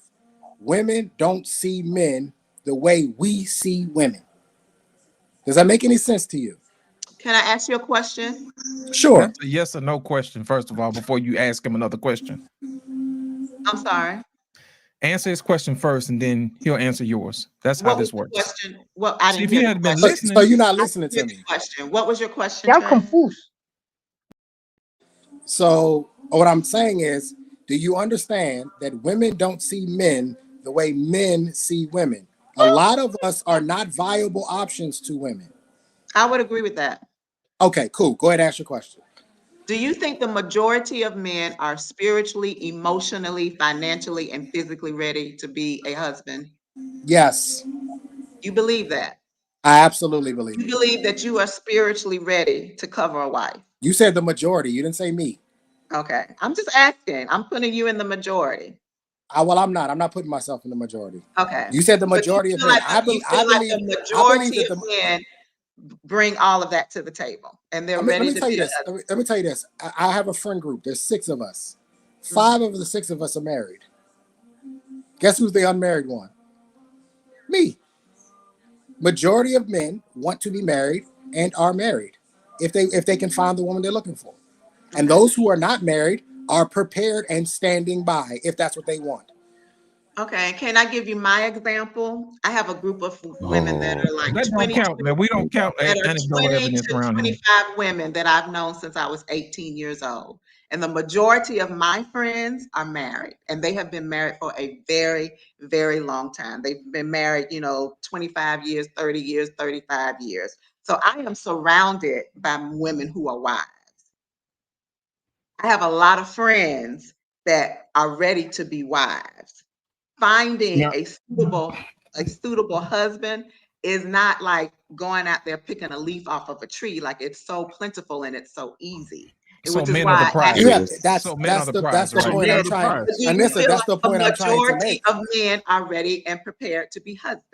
So They the should men are stop the prize. looking. But that's the They should stop Anissa, that's looking. the They point should that's stop the point I'm looking. trying to make. Is They that should stop a looking. majority of men are not viable options to women, I regardless got of you. I got you. Take what Soon state as they're Trey in get done. as men. Okay. You're making my point. You're literally making my point. That the men, no, Yes, you are. women are not looking for the men, regardless of what state they're in. Hey, Trey. Hey, Trey. Hey, Trey. Listen. Lord have mercy. Listen. Now you ran down. You heard the list of things that men have to be from this woman, right? It's a plethora. Believe it or not, the women truly, really only have to be one thing, and that's cooperative. And y'all motherfuckers can't do that. But we gotta be this whole goddamn list of stuff. Hey, no. Let him finish. Let him finish. If you Let listen to him this finish. platform, okay. Come on, TJ. Point proven. TJ Jakes. If you listen to this platform, they say what? Fit, feminine, friendly, cooperative, submissive, cook, clean, nurture. They have a whole list as well. That's what the Bible says. There is nobody on here that has just said only what the thing you Bible gotta say. be is cooperative. That's what They the have Bible a say. whole list of things That's what the that they Bible say. promote as well. Anissa, That's what the Am I Bible wrong? say. That's what the Bible say. Okay. Let me finish. You know what? Let me finish. She don't respond. Guys, let me finish. You know what? Anissa, Let me finish. Hold on, Trey. Anissa, you're right. Hold on, I Trey. hate Hold to on, do Trey. this. You're I right. hate to do this. You're I right, hate to bring Anissa. order. You're right. Am I right? Hold on, No, guys, you're let me right. finish. No. And that particular Trey. sense, you are. But let me ask you the same question. Let me ask you the same Black question man, you we got a asked special us. guest. Hold on a second. Are the women those things that you just listed? Because you just asked, are the men those? Trey, Are the women I those can things? clear this up, Trey. I can clear this up. I know Listen. women that are that. So my question was, how do you Anissa, 4 out get of the every 5 black women are overweight. They're not fit. So no, the answer is How no. do we get the women who are ready to be wives with the men that Anissa, have no. You're moving the that are goalposts, ready to Anissa. be Anissa, you're moving the goalposts. Trey and I Anissa, asked you a please very give me simple a question. second. All those things you just listed, are majority of the women those things? Nope. And the answer is emphatically no, because majority of the women are I do overweight. not think the majority of women are that. Trey, And I definitely Anissa. don't think the majority of men are husbands. I hate to definitely don't interrupt think the that. lovers' quarrel, but listen, Anissa, Being single and childless Anissa, does not make you a husband. Sorry. Anissa, all of the Or a stuff wife. that you, Or a wife. all of the stuff that you listed, that you said that the men's want. Mhm. If you are cooperative, that means you will cook, clean, listen, submit. That all falls under the umbrella of cooperation. So all you have to do is cooperate. And for you to say that they're like, to say that that men are not spiritually, let me tell you something. We have to be everything to you guys. And if you are a person of, if you are of the Christian faith, you believe in Christianity, you know that from birth to the grave, that a Christian walk is an every goddamn day struggle.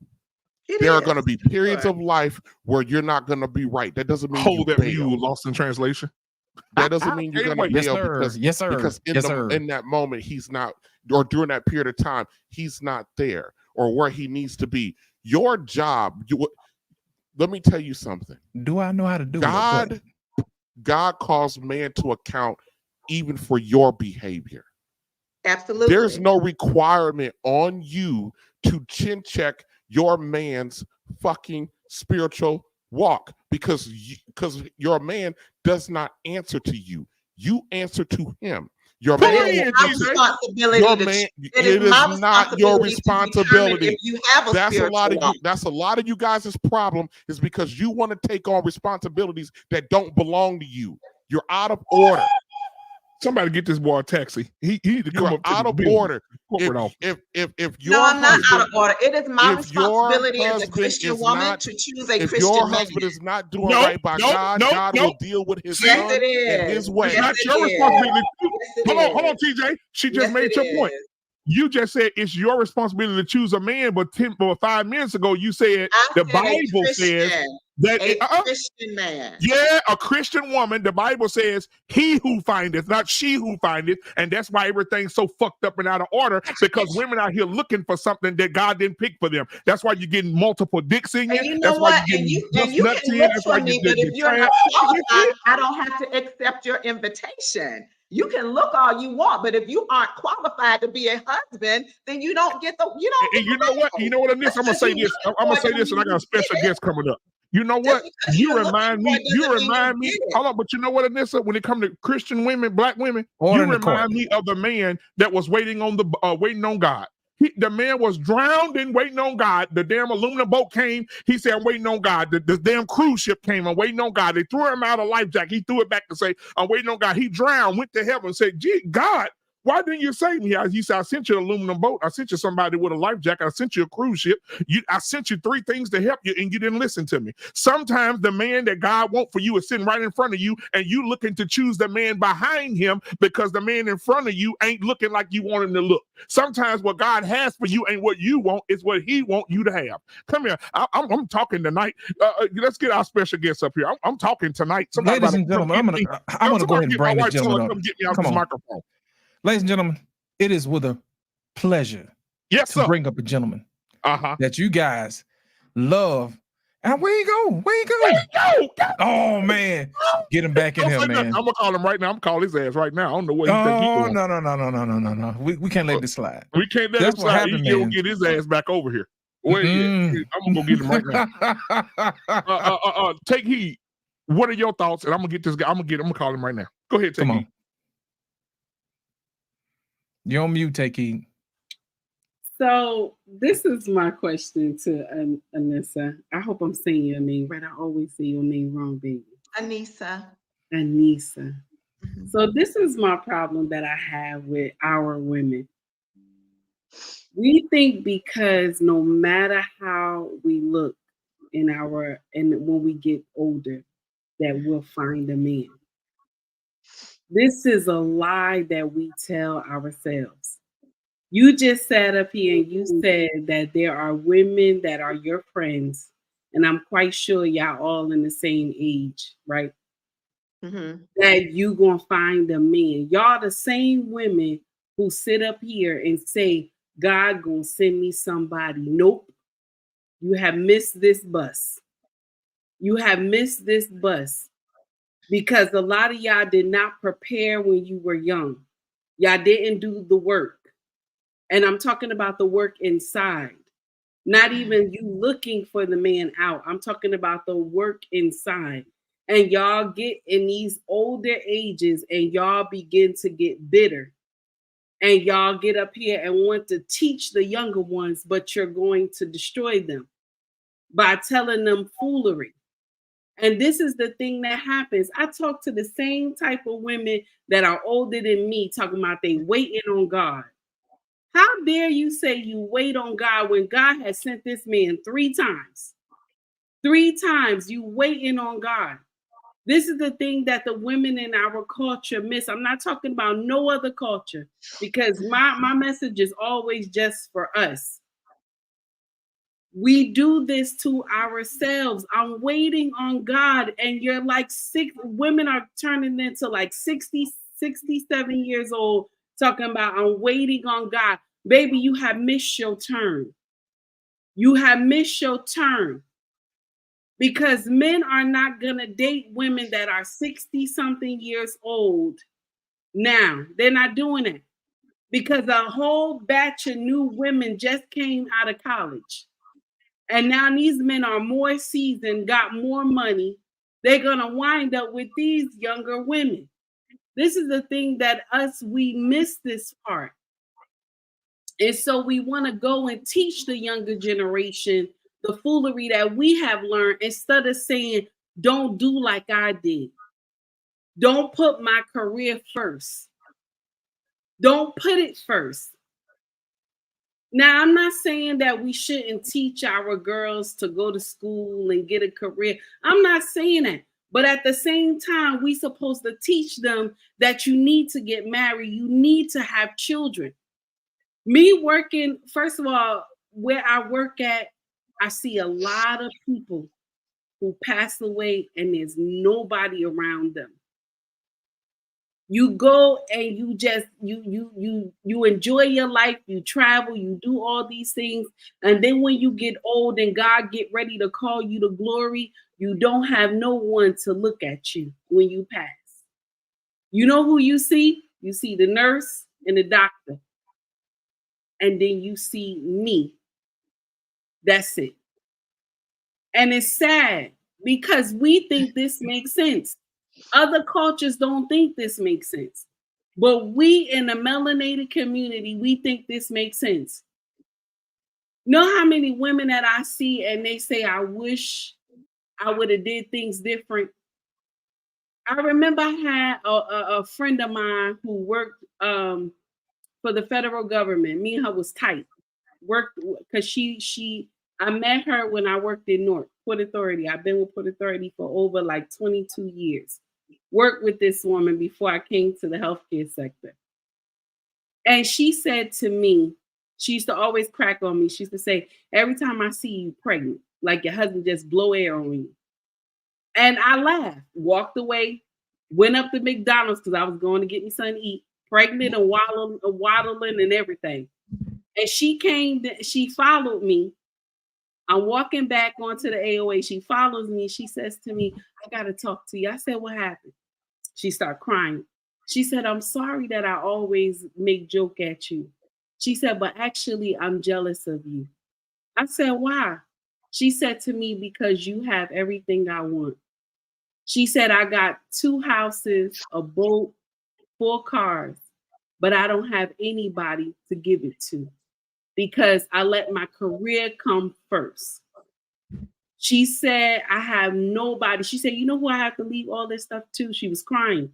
She said, I got to leave it to my girlfriend and her children, my best friend and her children, because I didn't take the time to have children of my own. I chased my career. My Lord. I chased my career. And she told me, I have always been jealous of you. Mind you, I know this woman 10 years. I've always been jealous of you because you have fruit of the womb. She said, yeah, I got more than you. She said, but you got more than me. This woman got more than me. If I asked her for $2,000-$3,000 today, she gave it to me right off the bat, and I never had to pay it back. If I asked her for it, because she got it. But can you imagine to have all that and be able to travel the world, but you don't have what I have because you didn't take the time. You kept saying you waiting on God. This is the thing that the melanated community, we miss this. Y'all older women, us older women who didn't, the ones who did not do the right thing, y'all miss this. Y'all will sit up here and say you waiting on God and God waiting on you. Bars. I'm done. Hey, hold on. Before you say anything, can I just respond to that? No, wait. Hold on one second. One second. We're gonna bring up our guest first, then you can respond. Go ahead, Lost. Go ahead. Ladies and gentlemen, you know him, you love him. He has a show from on Sundays. We know him as Super Sundays. Ladies and gentlemen, he's always talking about swinging from the chandelier. Let's go. The one and the only Sir Hell Speaks in the building. Let's go. Yes, sir. That's my boy. There we go. That's my nigga. What's going on, boy? Welcome to the show, sir. Sir Hell Speaks, I know you've been watching from the clouds, sir. And we're dying and waiting with bated breath to hear your point of view. Sir, could you just grace us with your point of view this evening? Before I say anything, I've got to take a few moments and celebrate my brother Black Man Unfiltered in the building. It's good to see you, brother. Good to see you, man. Good to see you too, brother. My guy, Lost in Translation podcast. Appreciate you, man. Take heed to the message. Embrace the grace. Art Payne, TJ, Trey, Miss Anissa. Good to see you. And my guy JT. It's good to see everybody tonight. Shout out to those who are in the chat. Hit the like button.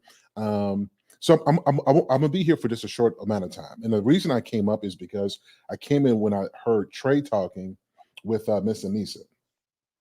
And I won't say that I'm triggered by that conversation, but in seeing that interaction, I think that there are some truths that we can talk about. And so I just want to be candid for a few minutes, and I'll get out the way.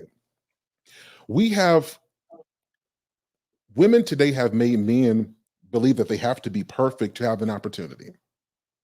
He has to be everything before she even looks at him. What Trey was saying was 100% correct, particularly as it pertains to the vast majority of women. The issue I have is not with the way most women are. My issue is with women who say that they're Christians. A real wife does not need, this is going to be controversial, but I'll say it anyway. Come on. A woman who is a godly wife does not need her man to have it all together. Why?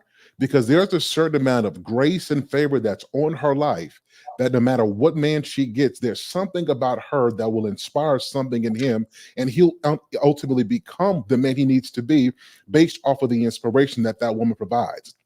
What we've done is we wanted to seem like women are on this particular pedestal, and men have to come in and have to get themselves ready.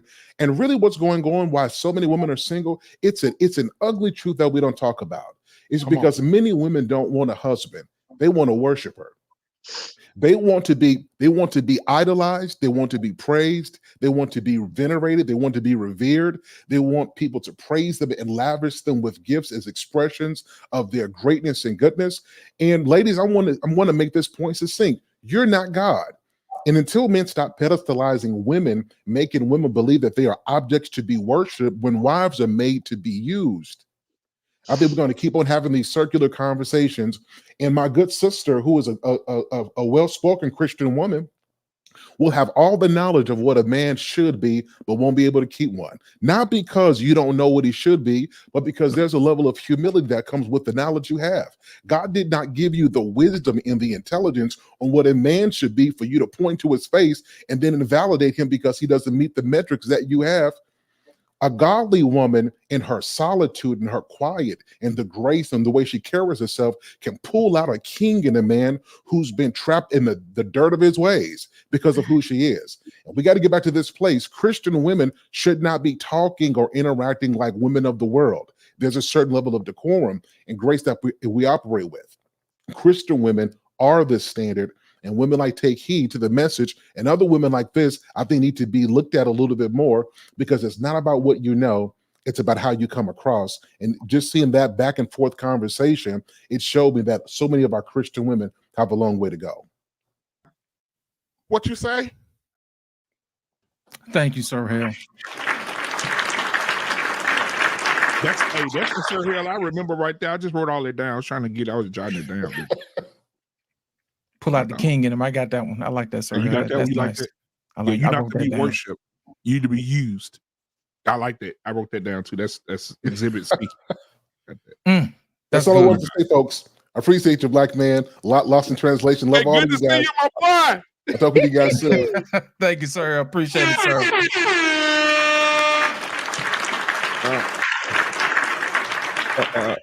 sir. Take heed. Okay, never mind. Anissa, go ahead. Okay. I wanted to respond to Take Heed. I actually agreed with a lot of the things that you said. However, do you know what's going to happen in my life tomorrow? Anissa. Am I saying your name right? Anissa. Anissa. Let me share something with you. No, I'm asking you a question. I don't think there's anyone on this panel that can tell me with 100% sincerity or certainty that they know what's happening in my life right this very moment, what's going to happen next week, and what's going to happen in 6 months. None of you know that. So I do. If you keep living, you're gonna keep getting old, and that's pretty much about it. But that part is true. But you don't know what blessings are coming my way. Because And none of you know me grateful personally. if you wake up tomorrow. If we've None been of you honest. know me personally. But we not talking. We not talking personally. You said You don't know what God is doing. You just asked us what we thought. What God is doing in my life. You and can't this is say what's going to happen. What's not going to Sir happen. Hill just said a Christian woman should have decorum. You said your friends. He sure did. I said You most of my your friends. Most of my friends You are married. didn't That's say what I said. you. You didn't say you. You said your friends. Okay. So and I what's your said point? I responded to the part of your friends. You didn't say you. And what were you saying about my friends? Maybe I missed what you were trying. Anissa, are you even listening? No, she's not. That's the need to be right No, kicking in, plugging them ears up. I said most of my friends are married, and so now you're saying my friends have missed the boat. I mean, what you were saying have to do with? She kind of didn't say your friends missed the boat. I didn't say no. She didn't say You know that. what? It's stupid. You know what? Let me share something with you. Okay. I love what Sir Hill just said about Christian women, because let me share something with you. I'm not all there yet. I'm not all there yet. Neither am I. So I'm going to tell you the truth of what your Christian sisters is not going to tell you. Anissa, you miss your chance. That is your opinion. Nope. That you is your missed opinion, your because chance. unless you have the mind of God, you don't know. I'm going to share something with you. Do you see how you going back and forth with these men on the panel right now? You see how you going back and forth? I do not go back and forth with the men on the panel. I'm not going back and forth. I'm just right there that our obedience level is different. You missed your chance. No, and this I did is not why miss you stick. No, you missed it, baby. I missed my chance. You have no idea what's going on. You missed your chance, you honey. think you know. You think you know, but you don't. No, because this is the know, problem with our Christian women sisters. We will sit up here and say, we're waiting on God. I'm waiting on God. I'm waiting on God. You waiting on God, and you're like, and we get in our 60s, and we're still waiting on God. But God has sent you this man, but something was missing in this man, and you can take the time to critique and help this man get what is missing. You missed him. You missed him because we want our men to be perfect when they meet us, and we not all the way there. That's why Mr. Bennett, when he said, shout out to Mr. Bennett, he said, if for us to become a wife, we need to learn how to ask God to clean out everything that is not right within us. So can you say right now to this panel that you ready to be a wife the way that you talk to these men, and you don't even know these men? Even when, I have even not when, disrespected any man on this panel. but you going back and forth with I them have though. never used profanity. I have I never didn't say called you any. did. I didn't say But you you did. But combative you're though. going back and forth with the men. Anissa, This is what I'm talking about. this is So for God. a woman to say missed that the she boat. is ready It to ain't be gonna happen. married, she has to know how to talk to men that she don't even know that she can walk up to. Because me, even though I can say some stuff, and because I got a mouth, but I know how to talk to men that I have never met before. Well, you should And they respect will see. everybody if that's the case. Listen. I'm not saying that I'm perfect, but Okay. I know how to talk to men. You go back and forth with a man, and you say that, and you're saying that I So I'm don't know supposed what's to be happening in quiet your on the life. panel? I don't know. No, I didn't say that. Okay. I didn't say that. But you're saying We to can me, arrange that. I don't know what's happening Yes. in your life, but you're telling it. You're telling it by how you speak. I always tell women on my channel that we block our blessings because of our mouth. Okay, so now you're sitting up here telling me, and I wasn't even talking about you. You brought your own stuff into the conversation. I was saying your friends. If they are your friends, and y'all lined up together, and y'all must be at the same age. Okay, we gonna a spade a spade. Y'all miss your chance. You missed it. But you will sit up here and tell other women that they not supposed to be catering to a man. They not supposed to do I have this. never said that. No. I didn't say you. I said Okay. this is what they teach. The Oh, women that are your age teach this. That they not supposed to do this for a man. The man is supposed to be whole. He's supposed to have this. He's supposed to have that before he come to marriage. But you don't have all those things. You don't know how to be servitude. You don't know how to be obedient, but you want the man to have everything. That doesn't make sense. That's what I'm trying to say. This is what I even talk about on my channel. It's women that are older that block these younger ones by the way we teach them. When we tell them, oh, you don't have to do all this. He's supposed to have everything. He's supposed to follow God. But in the Bible, it doesn't say that the husband is supposed to be obedient to God for you to follow him. It doesn't say he's supposed to be obedient to God for you to follow him. It says you must be obedient to your husband. It doesn't say that the husband is supposed to be obedient to God. And this is the thing that us Christian women, we get wrong. So And a if Christian you're woman can dating just him, marry any man? no. This is what I'm talking about. If you're It dating happens. him, I'm asking you. if you're dating, no, let me finish. If you're dating him and he's not equally yoked with you at the time of your dating him, right?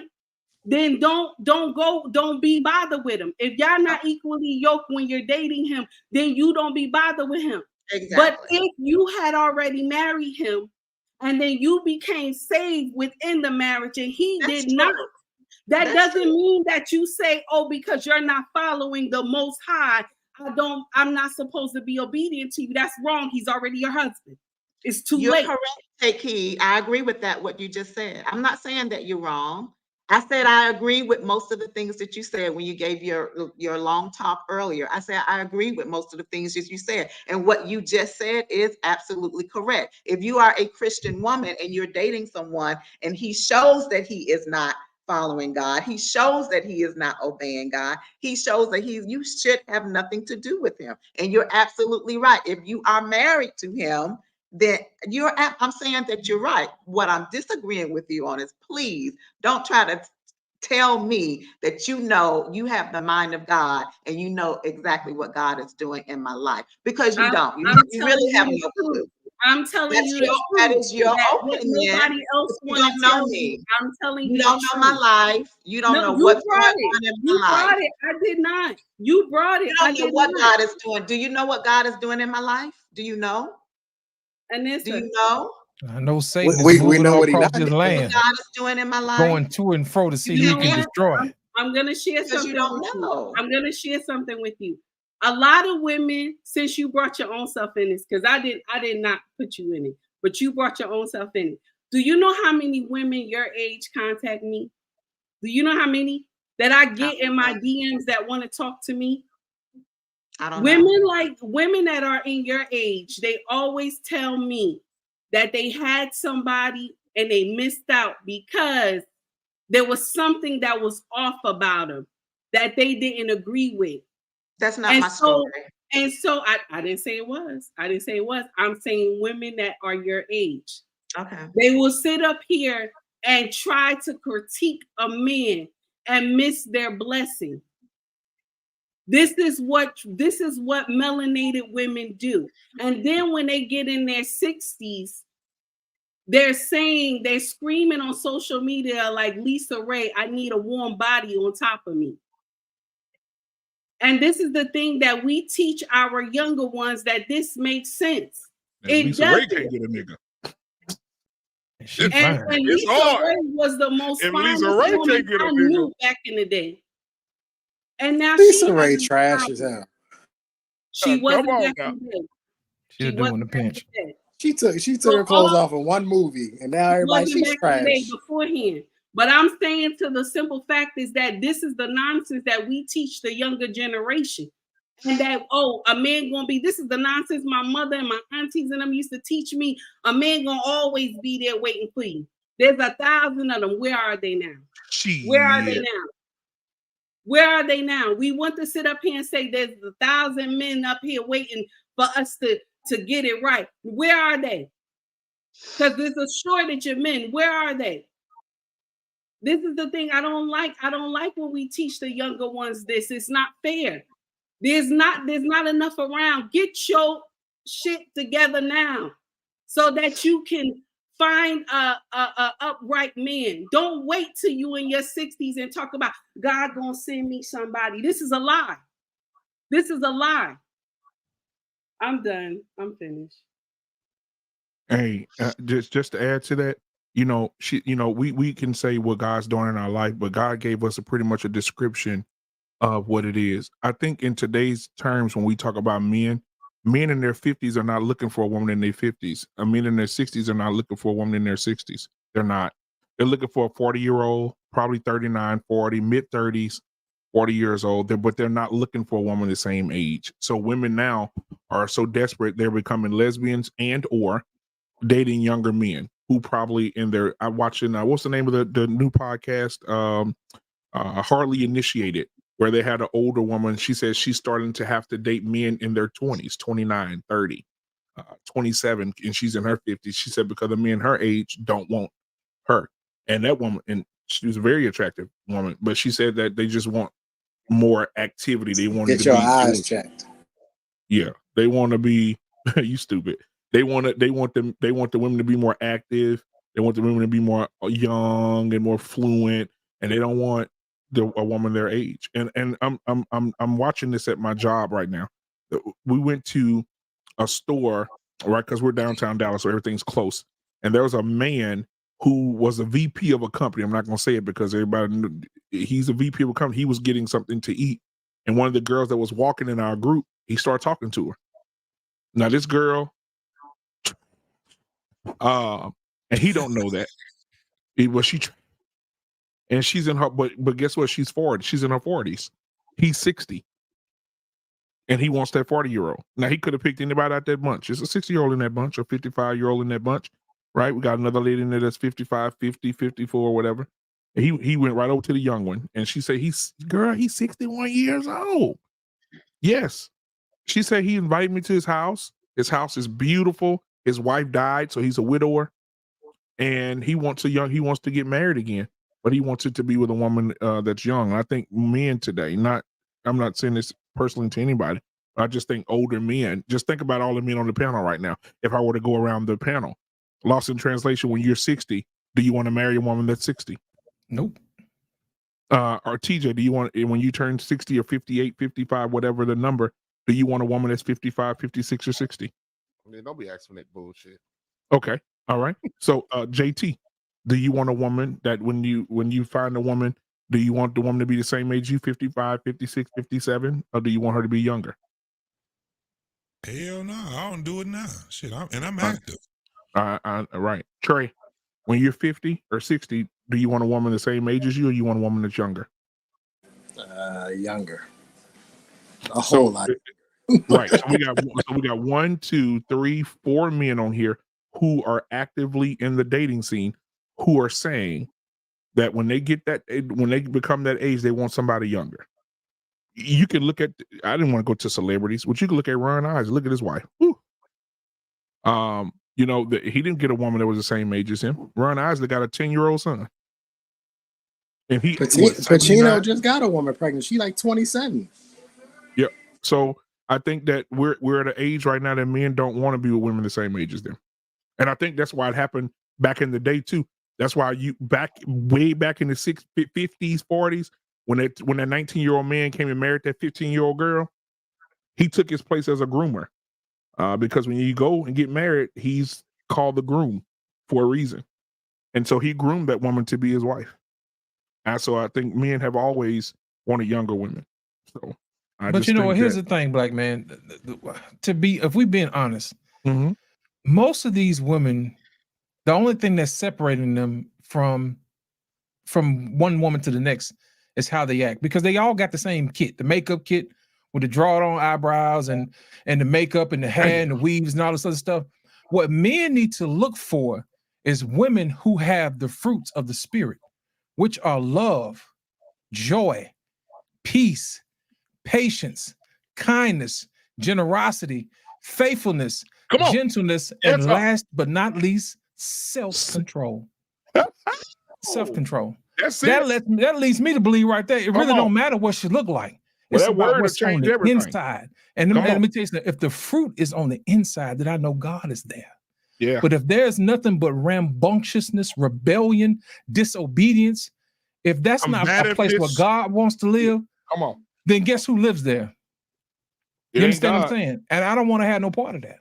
Yep. And I think most men don't want to have no part of that.